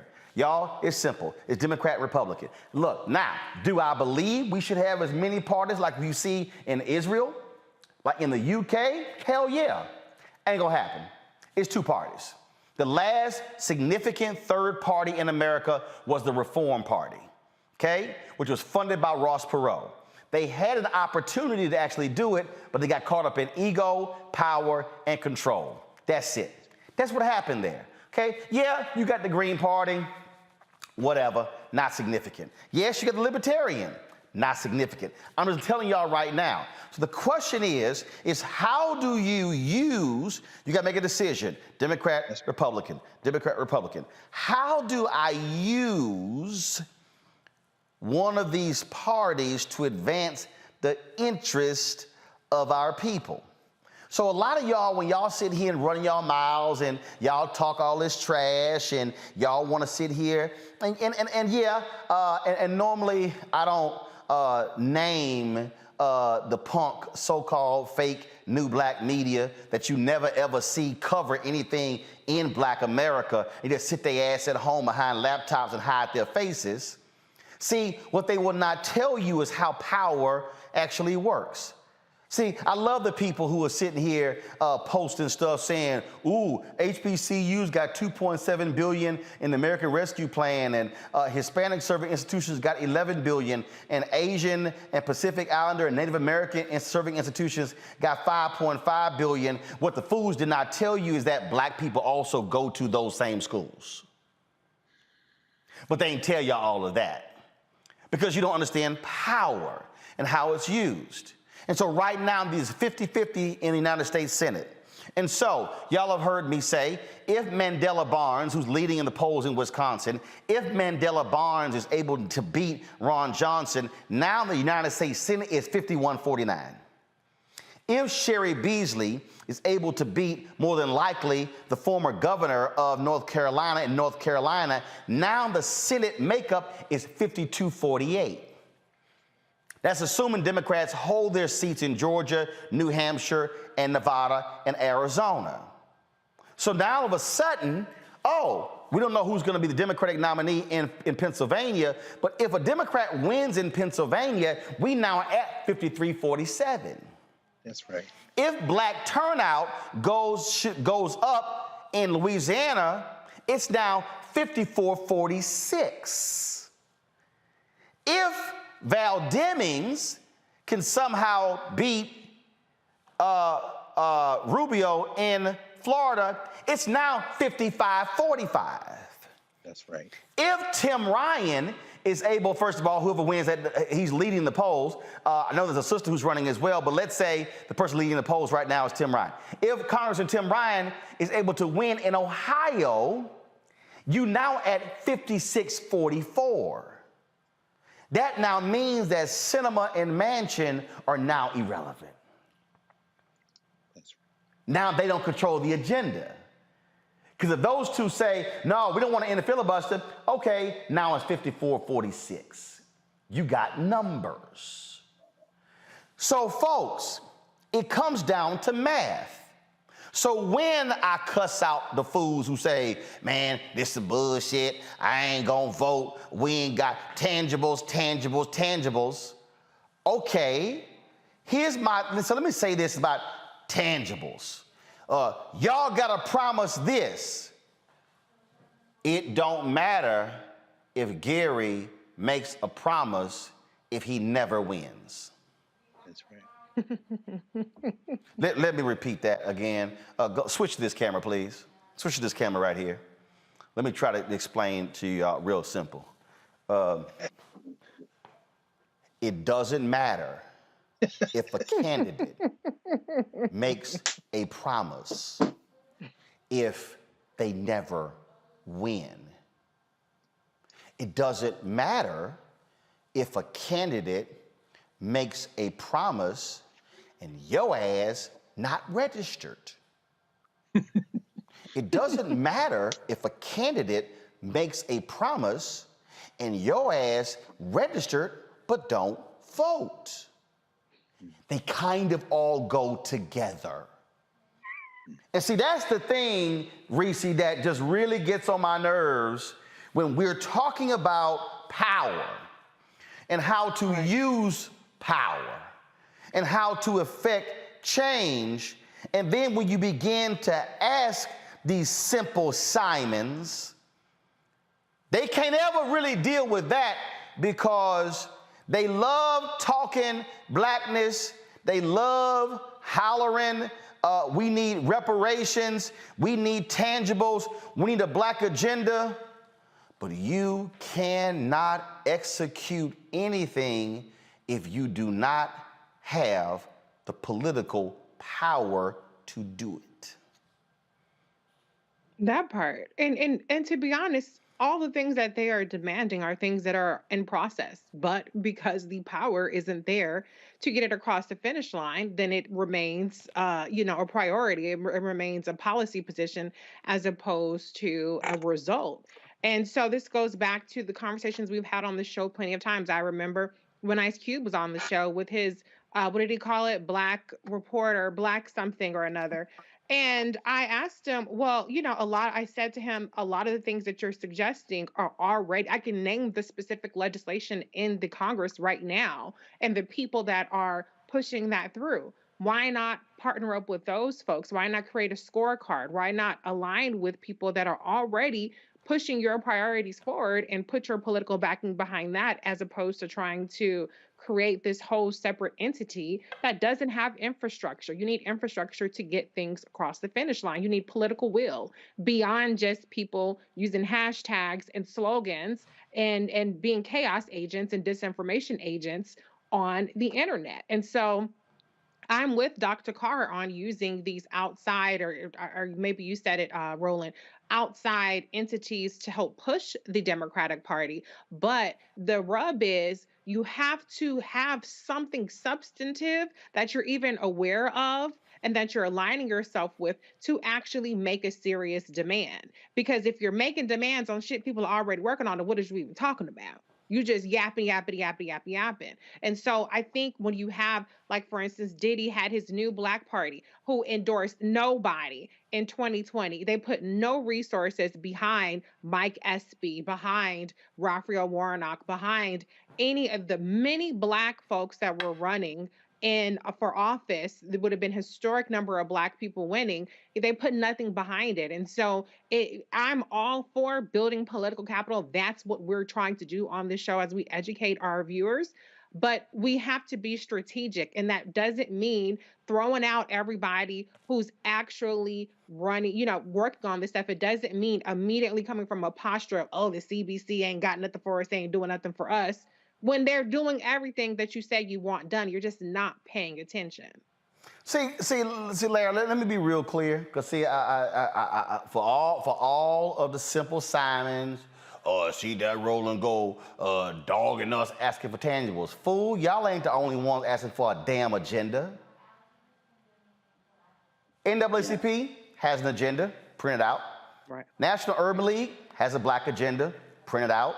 Black Voters Matter had one. Black Lives Matter had one. Until Freedom have one. So don't act like that. Hell, I've talked about specifically black-owned advertising. I've talked about make sure we're getting our fair share. I've talked about make sure we're getting our fair share of the $660 billion that's going to be spent in the infrastructure bill on roads. I specifically said to Pete Buttigieg, the transportation secretary, on the Air Force Two with Vice President Kamala Harris, that very thing coming back from Selma. See, so, and then I specifically asked Secretary Cardona about dealing with the education and the black belt in Alabama. So I don't want to hear none of you punk asses out there talk about, man, Roland sitting there dogging us, talking about our tangibles. I don't care, ADOS, FBA, B1, B12, I don't give a damn what the hell all your names and letters or your numbers are. We all are talking about having a black agenda. But let me be clear again. If all of you talking about over here is opposed by the party on the right, that means you only got one shot to get it, and who you gonna get it through? So the question is, who are we going to push and then stand behind to actually get it done? Larry, that's what it boils down to. If we're talking about, if basketball is about rebounding, playing, taking good shots, and playing defense, politics ain't that damn hard. But you cannot change a damn thing if you're not registered and if you don't vote. Yeah, I mean, and folks are complaining about all kinds of issues, and like you said, they don't have a foot in the game, right? So, you know, and listen, Roland, you talked about it having a platform, right? So, you know, CBC, et cetera, you know, National Urban League, NAACP, et cetera. And I think that, Roland, one of the issues or challenges we deal with the last several years in the black community is we have more folks who actually have resources, right? But we also have, you know, they may not have an understanding of how politics works. You talked about Diddy, and I'm quite sure what he was thinking was his thought, it was in the right place, right? His heart was in the right place in terms of creating some kind of independent platform. But you need to first talk to folks who have been in the game like yourself, like Dr. Carr, and we have, you know, Reese on the end also, who understand how the dynamics work, right? So like you said, and I also feel like that a lot of these people are shadow boxing, right? In many respects. So if you don't understand the dynamics, but you have the resources, then you need to talk to the folks who've been involved in the political game, understand GOTV, understand how all these dynamics work. In terms of looking at the data at a micro level, in terms of what communities we need to turn out to win elections in Louisiana and Georgia and Texas, some of these other places, right? But we need to, once again, the folks with resources have to stop shadow boxing. The folks, the trolls on social media, et cetera, have to get behind those social media platforms, and they need to put their hands in the soil, right? That's what we're talking about when I talk about tilling the soil. We need to put our hands in the soil. We need to collaborate with the folks who have platforms, who have the years of experience in politics and media, et cetera. We need to collaborate as black folks. And then when we do that, we come together collectively. Then we can address the issues in the Senate in terms of making you talk about, you gave us the numbers in terms of what we can do. We can get folks to come out to vote, but we got to give them something to come out for. And then we have to continue, once again, to invest in those communities, highlight why we care, and then we can continue to change things for the better for this country. See, here's what it's going to be real interesting to find out. See, this is where now, Dr. Carr, or the folk gonna put their money where their mouth is, or they gonna put their feet where their asses are. Here's what I wanna know. If you look at what Gary's standing for, ADOS, FBA, B1, ain't that y'all agenda? So here's the question. ADOS, FBA, and B1. And you know what? I'm gonna go ahead, and I don't normally do this, I'm gonna go ahead and do it. ADOS, FBA, B1, Yvette Carnell, Antonio Moore, Vicky Dillard, Jason Black. Y'all gonna take y'all asses to Louisiana? Y'all gonna broadcast y'all shows from Louisiana? Or y'all gonna go with Gary and register black people in Louisiana? That's what I wanna know. So let me just go ahead and put it out there. Antonio, Yvette, Boyce, Vicky, Miss Bad Lace Front, Jason Black, hiding your ass behind your camera. Roland Martin Unfiltered is going to be in Louisiana. We gonna spend time on the ground in Louisiana broadcasting from those small towns talking to black people. Where y'all gonna be? What y'all gonna do? Your agenda? Gary, back in your issues. Are you going to go there to try to register those 300,000 unregistered African Americans in Louisiana? Are you going to go there to get them registered and turn them out? That's the challenge I'm putting out there for all y'all. Greg, go ahead. Well, that's the challenge, Roland. That is the challenge if they will do that. And I'll say a couple of things. There's so much there that you laid out. One, I don't think any of the people that you named have much influence at all. The appearance of keyboard warriors and social media influencers is direct evidence of the failure of black politics.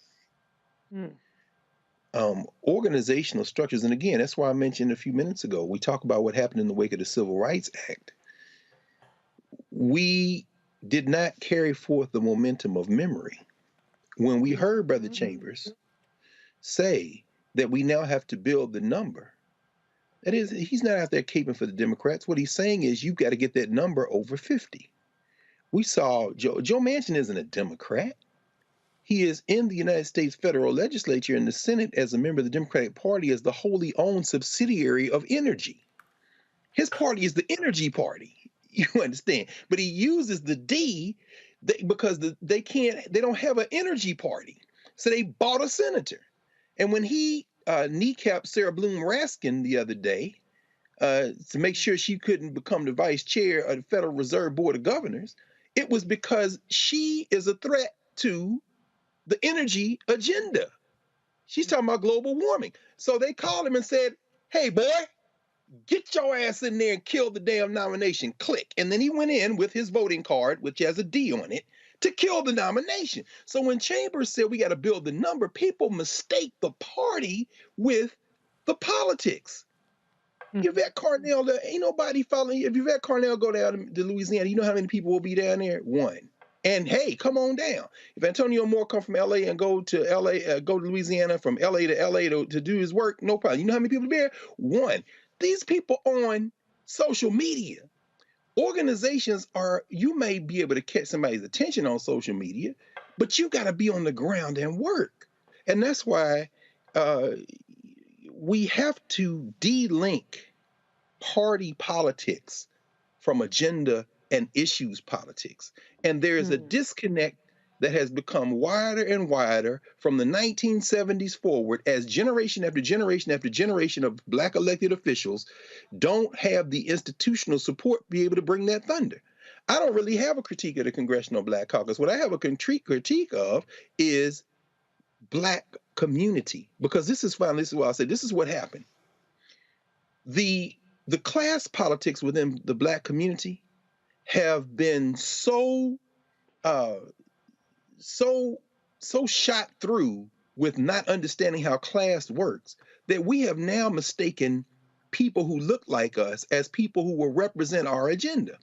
And when you don't have institutions strong enough to force people to deal with your agenda, what you're left with is people who will do the best they can, but who don't have anybody to push them to do the work. And at that point, it don't even matter the color of the elected official. You can buy politicians.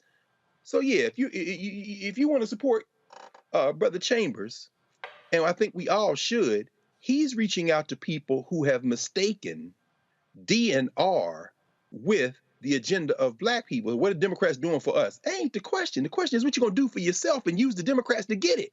That's a different question. Let me say this real clear. Because I know all y'all little loudmouths going to do videos on me, because that's the only way y'all get clicks. Jason Black, Vicky Dillard, Boyce Watkins, all y'all.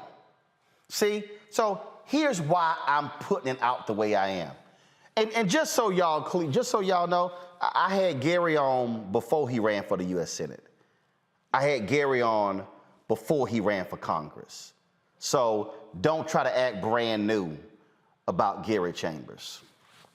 But what I need people to understand is if you gonna talk trash, if you wanna call somebody, oh, you a Democratic pawn, you a Democratic sellout, you now have a black candidate who's speaking to your issues. That's right.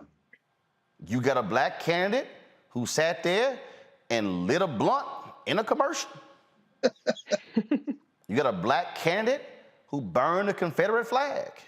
I mean. You got a black candidate who said that he has high respect for Minister Farrakhan. You got a black candidate who pointed out point blank when it comes to reparations, he stands with it. This real simple. Antonio, at Tone Talks on Twitter, Yvette Carnell, at Browning Brown, whatever, Breaking Brown, whatever the hell your name is, Jason Black, Black Authority, whatever the hell your name is. Again, all the letters y'all want to use, all your ADOS people, your FBA people, your B1 people. The man just said it. The Democratic governor won with 700,000 votes. Won by 30,000 votes. 450,000 to 700,000 were African American. I want to know, when are y'all going to go to Louisiana? And let me be clear again, Vicky, Boyce, Jason, Yvette, Antonio, when are y'all going to mobilize y'all people to do door knocking for Gary Chambers? When are y'all going to do passing out registration or having events, getting people out to register? See, this ain't a call out. This is a call to. Let me say it again. I ain't calling you out. I'm calling you to. Because see, all y'all who run y'all mouth, I know I went to St. Louis to help Tashara Jones become mayor. Yes, sir. I know we went to Fort Worth to help the sister there try to become mayor. I'm going to Texas to help Jasmine Crockett become the next member of Congress, actually my member of Congress in Texas. We going to Georgia to cover Warnock to make sure he gets reelected. I'm already reaching out to Sherry Beasley's office to go to North Carolina. We waiting to see who's going to become the nominee in Pennsylvania and Wisconsin to see what, so I know what we doing because I also know, and when we talk about a black agenda, we talk about who's going to stand for us, ain't gonna happen if you ain't got Mandela in Wisconsin, Sherry Beasley in Sherry Beasley in North Carolina, Val Demings in Georgia. You got Malcolm Kenyatta, who's running for the nomination in Pennsylvania. We don't know, again, he's not leading in the polls, so we know what's happening there. The point I'm making is, where y'all at? So I ain't calling you out, I'm calling you to. So it's real easy to tweet. It's real easy to make little cute ass little videos on YouTube, running your little video, talking about, ooh, you in the boule. Yep, damn sure I am. But the one thing I know, the boule is mobilized and organized to turn out and spend money. Oh, you can say what you want to say. Oh, yeah, you see it right here. Yeah, I'm an alpha. Damn Sippy. Damn Skippy. Got the tracksuit on as well. But here's what I know.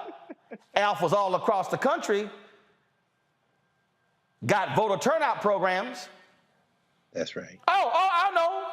You can talk trash. Oh, you Prince Hall Mason. Yep. I know they also turning folk out.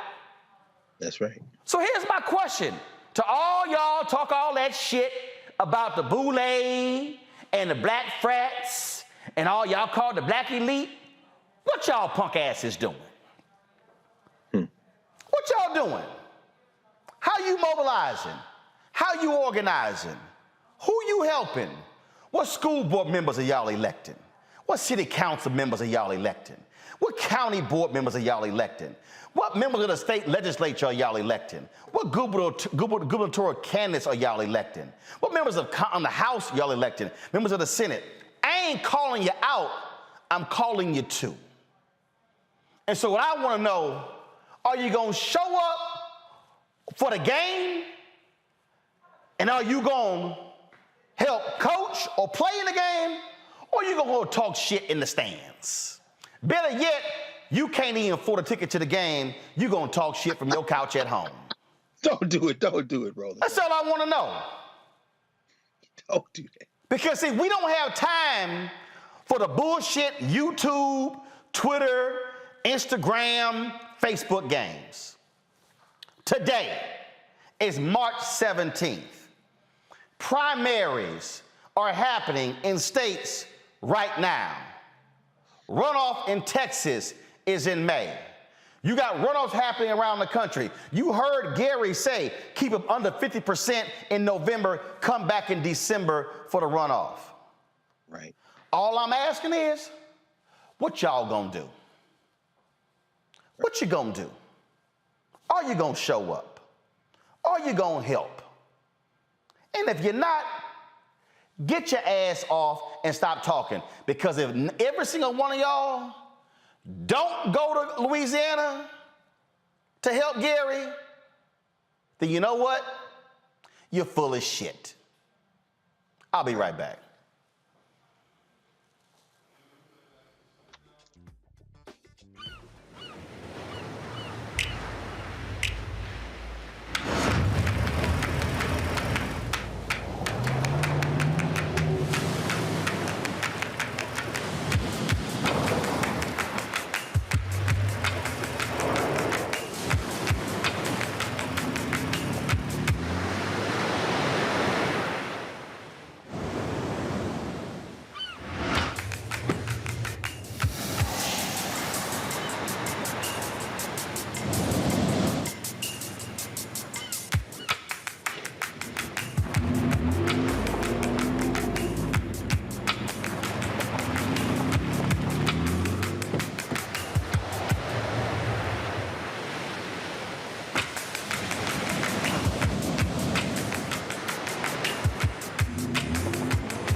Hi, everybody. This is Jonathan Nelson. Hi, this is Cheryl Lee Ralph, and you are watching Roland Martin, Unfiltered.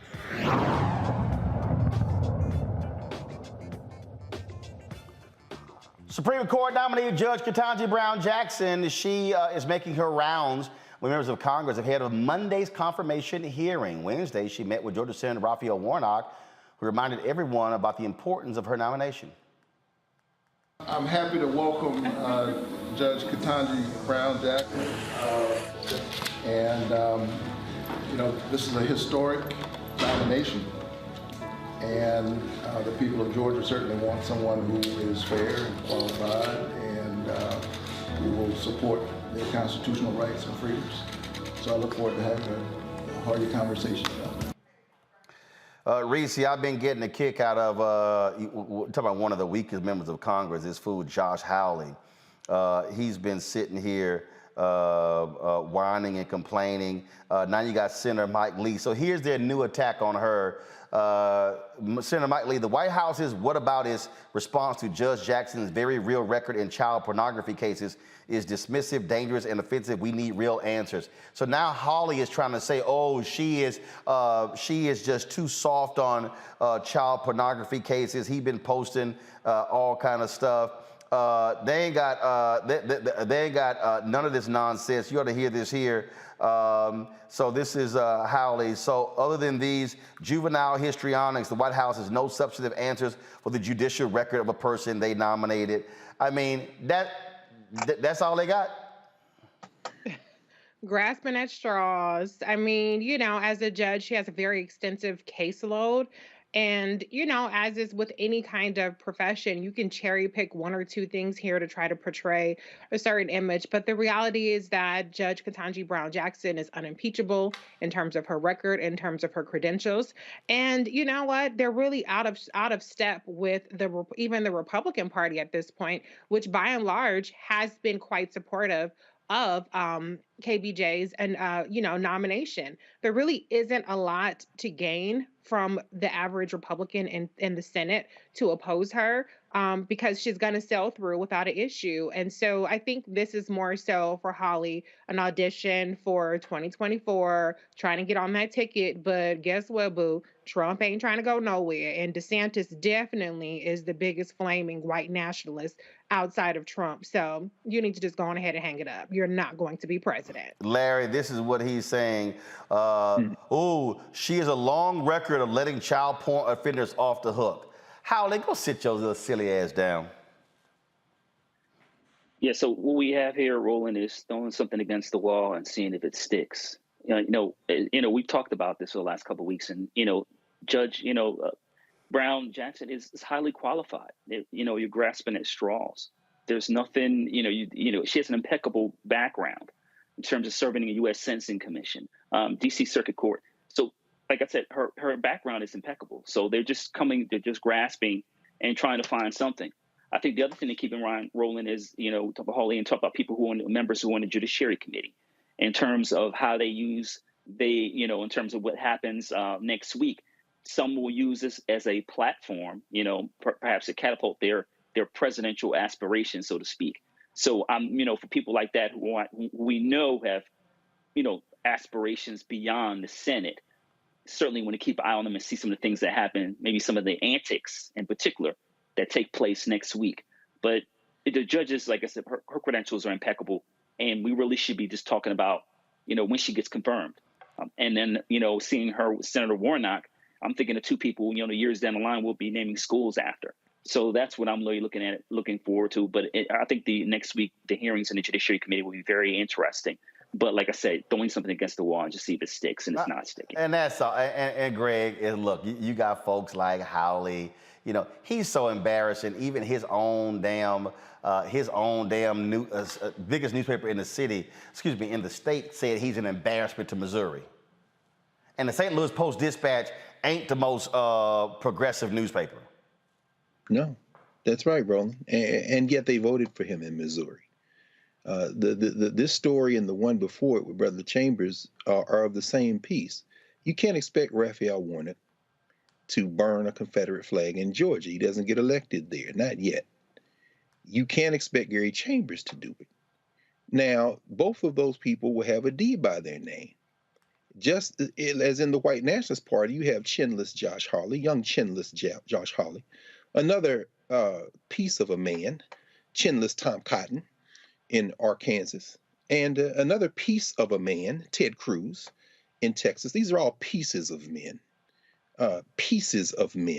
Holding their tiny manhood in their hands as they go forth and try to broadcast something they don't have when they are driven apoplectic by black women.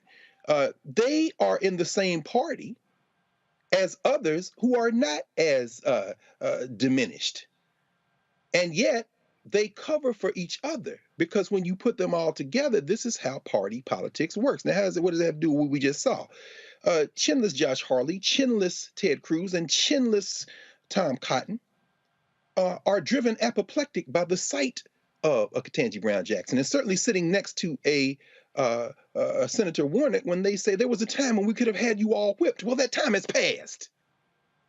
And simply put, I agree with Reese and I agree with Dr. Walker. I agree with y'all. Let's just get to the vote. We know you're not going to vote for them anyway. We know you're trying to position to be president. We know that you have been attacking women, particularly black women who have been nominated for the federal bench. Josh Hawley went after Ariana Freeman, who Biden put up for a seat on the Third Circuit Court of Appeals. And chinless Tom Cotton jumped on Nina Morrison, who has been nominated for a district court position, a federal district court position in New York. This is on the front page of the New York Times today.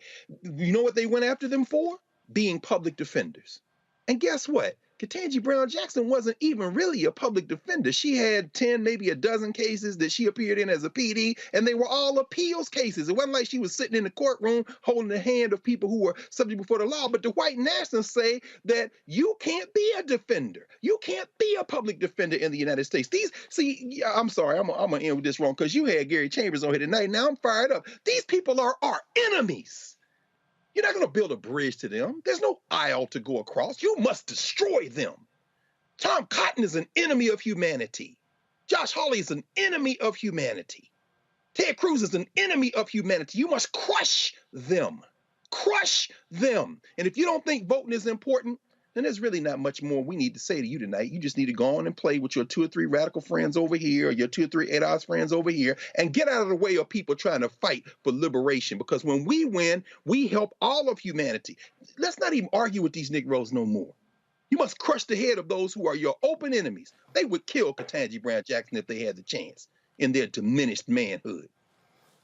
Folks, as simple as that. Last story here, Ohio's May primary elections will likely get postponed as the state Supreme Court strikes down the Republican-favored legislative map for the 3rd time. The state's redistricting commission has until March 28th to develop and approve a new plan. The Ohio Supreme Court ruled the map is unconstitutionally slated in favor of Republicans. Actually, this is going to be the last one, because I got to get y'all comment on this. In Idaho, the state Senate has passed a bill allowing family members of rapists to sue medical providers who perform abortions. Y'all, seriously, the bill heads to the state house for consideration. I'm going to show y'all, listen to this, and I'm going to get the comment from the panel, and then we're done. But I saw this. When I told y'all these Republicans are sick and demented. Listen to this, y'all.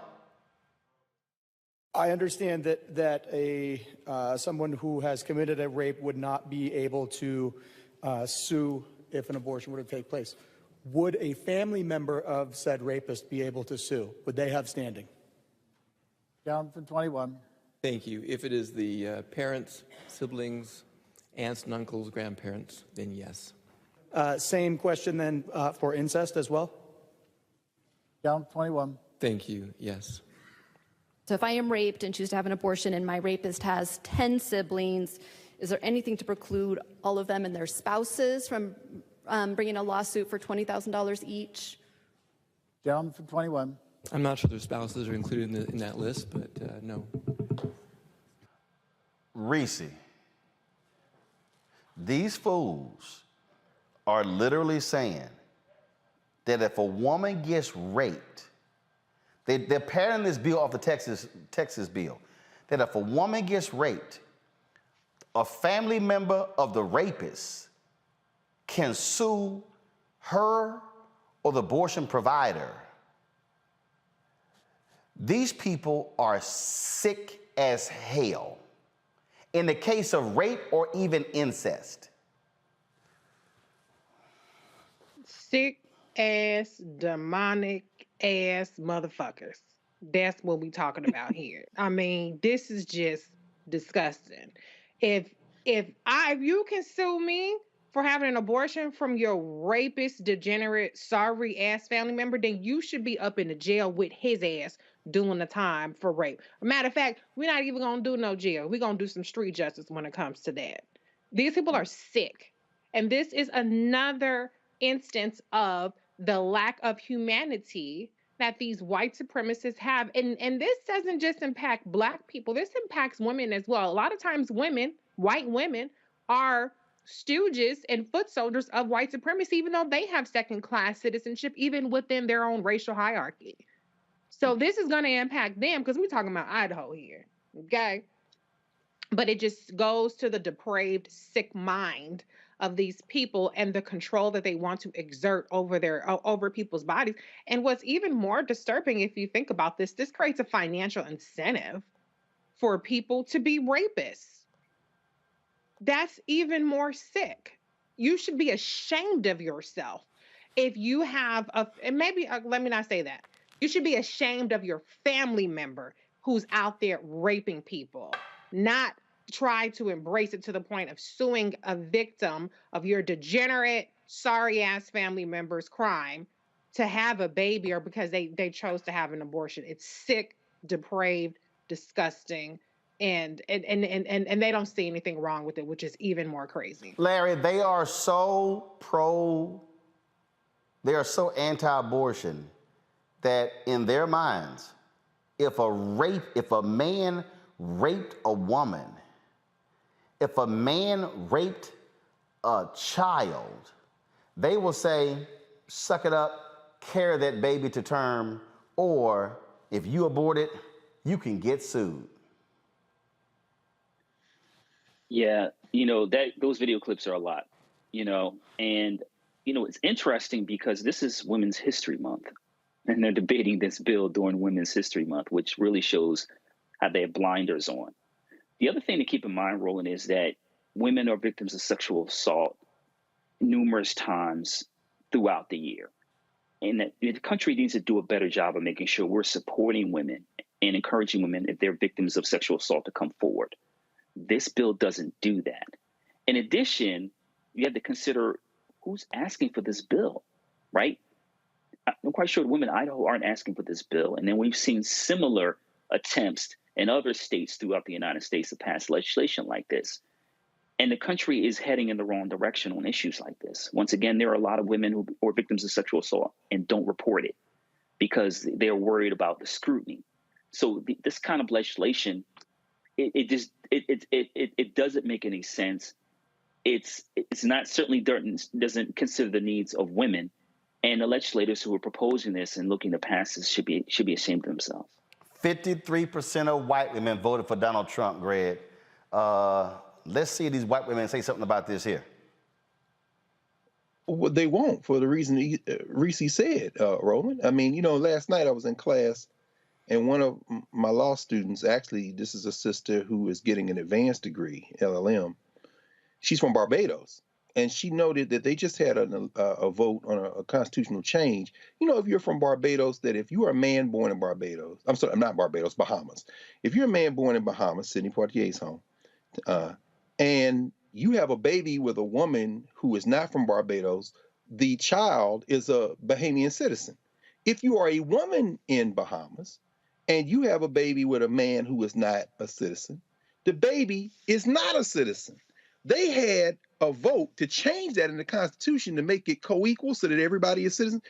She said almost 70% of the voters voted to leave it the way it is, and Barbados is about 50-50 men and women. She said the deciding factor was that the conservative Christians in Bahamas flooded media, radio, television with, this is out of the biblical order for women to have equality. Now let's come to the United States. Under his eye, the Lord opes. This handmade thing we're seeing going on now, and not just in Idaho. In Tennessee this week, they introduced similar legislation and had the same thing. And Rebecca Alexander, Republican out of Jonesboro, was the one talking it, a woman. What we're seeing is beyond race.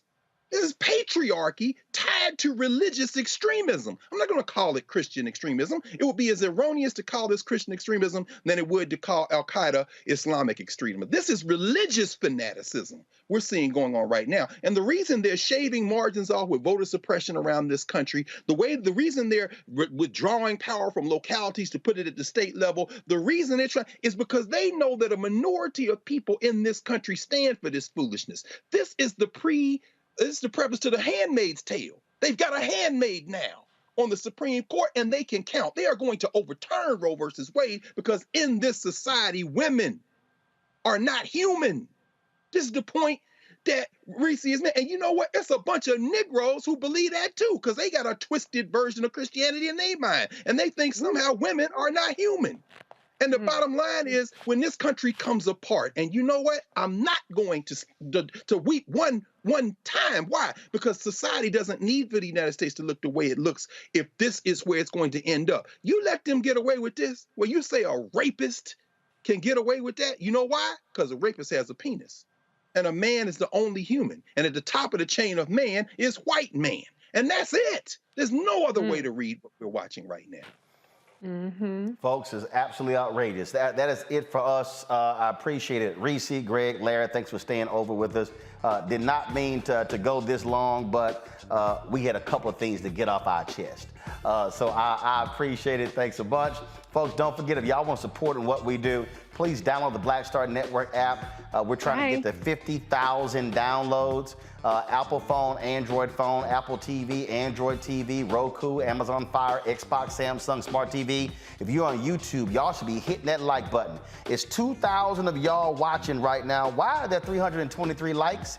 It should be 2,000 likes on this video right now. So before y'all jump off, just hit the damn like button. It ain't that hard. It's a simple button. Just hit it. That's all. That's all you gotta do. Hit the like button.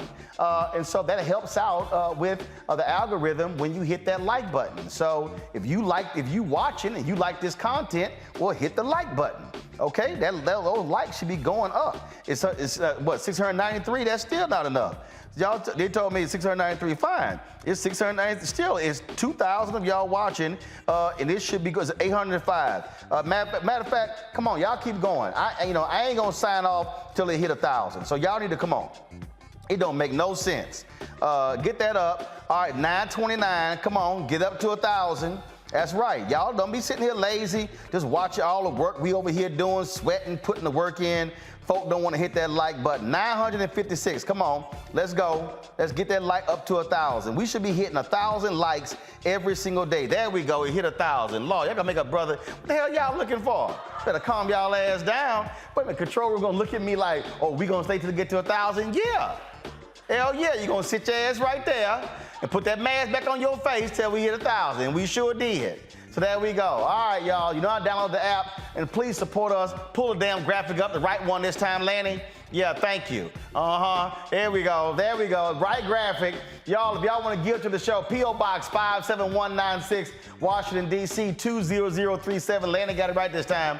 And then, of course, Cash App is $RM Unfiltered. They ain't going to shoot the finger at me. Girl, please. Cash App, $RM Unfiltered. PayPal is R Martin Unfiltered. Venmo is RM Unfiltered. Zelle is Roland at RolandSMartin.com. Roland at RolandMartinUnfiltered.com. Y'all, thanks a bunch. I'll see y'all tomorrow. And yes, I am rocking the 06 tracksuit. Y'all know how we do it. Y'all like this? Let me show you how the back look like. So y'all see how we do it. We always, come on, we cool like that. All right, y'all, we gotta go. I'll see y'all tomorrow.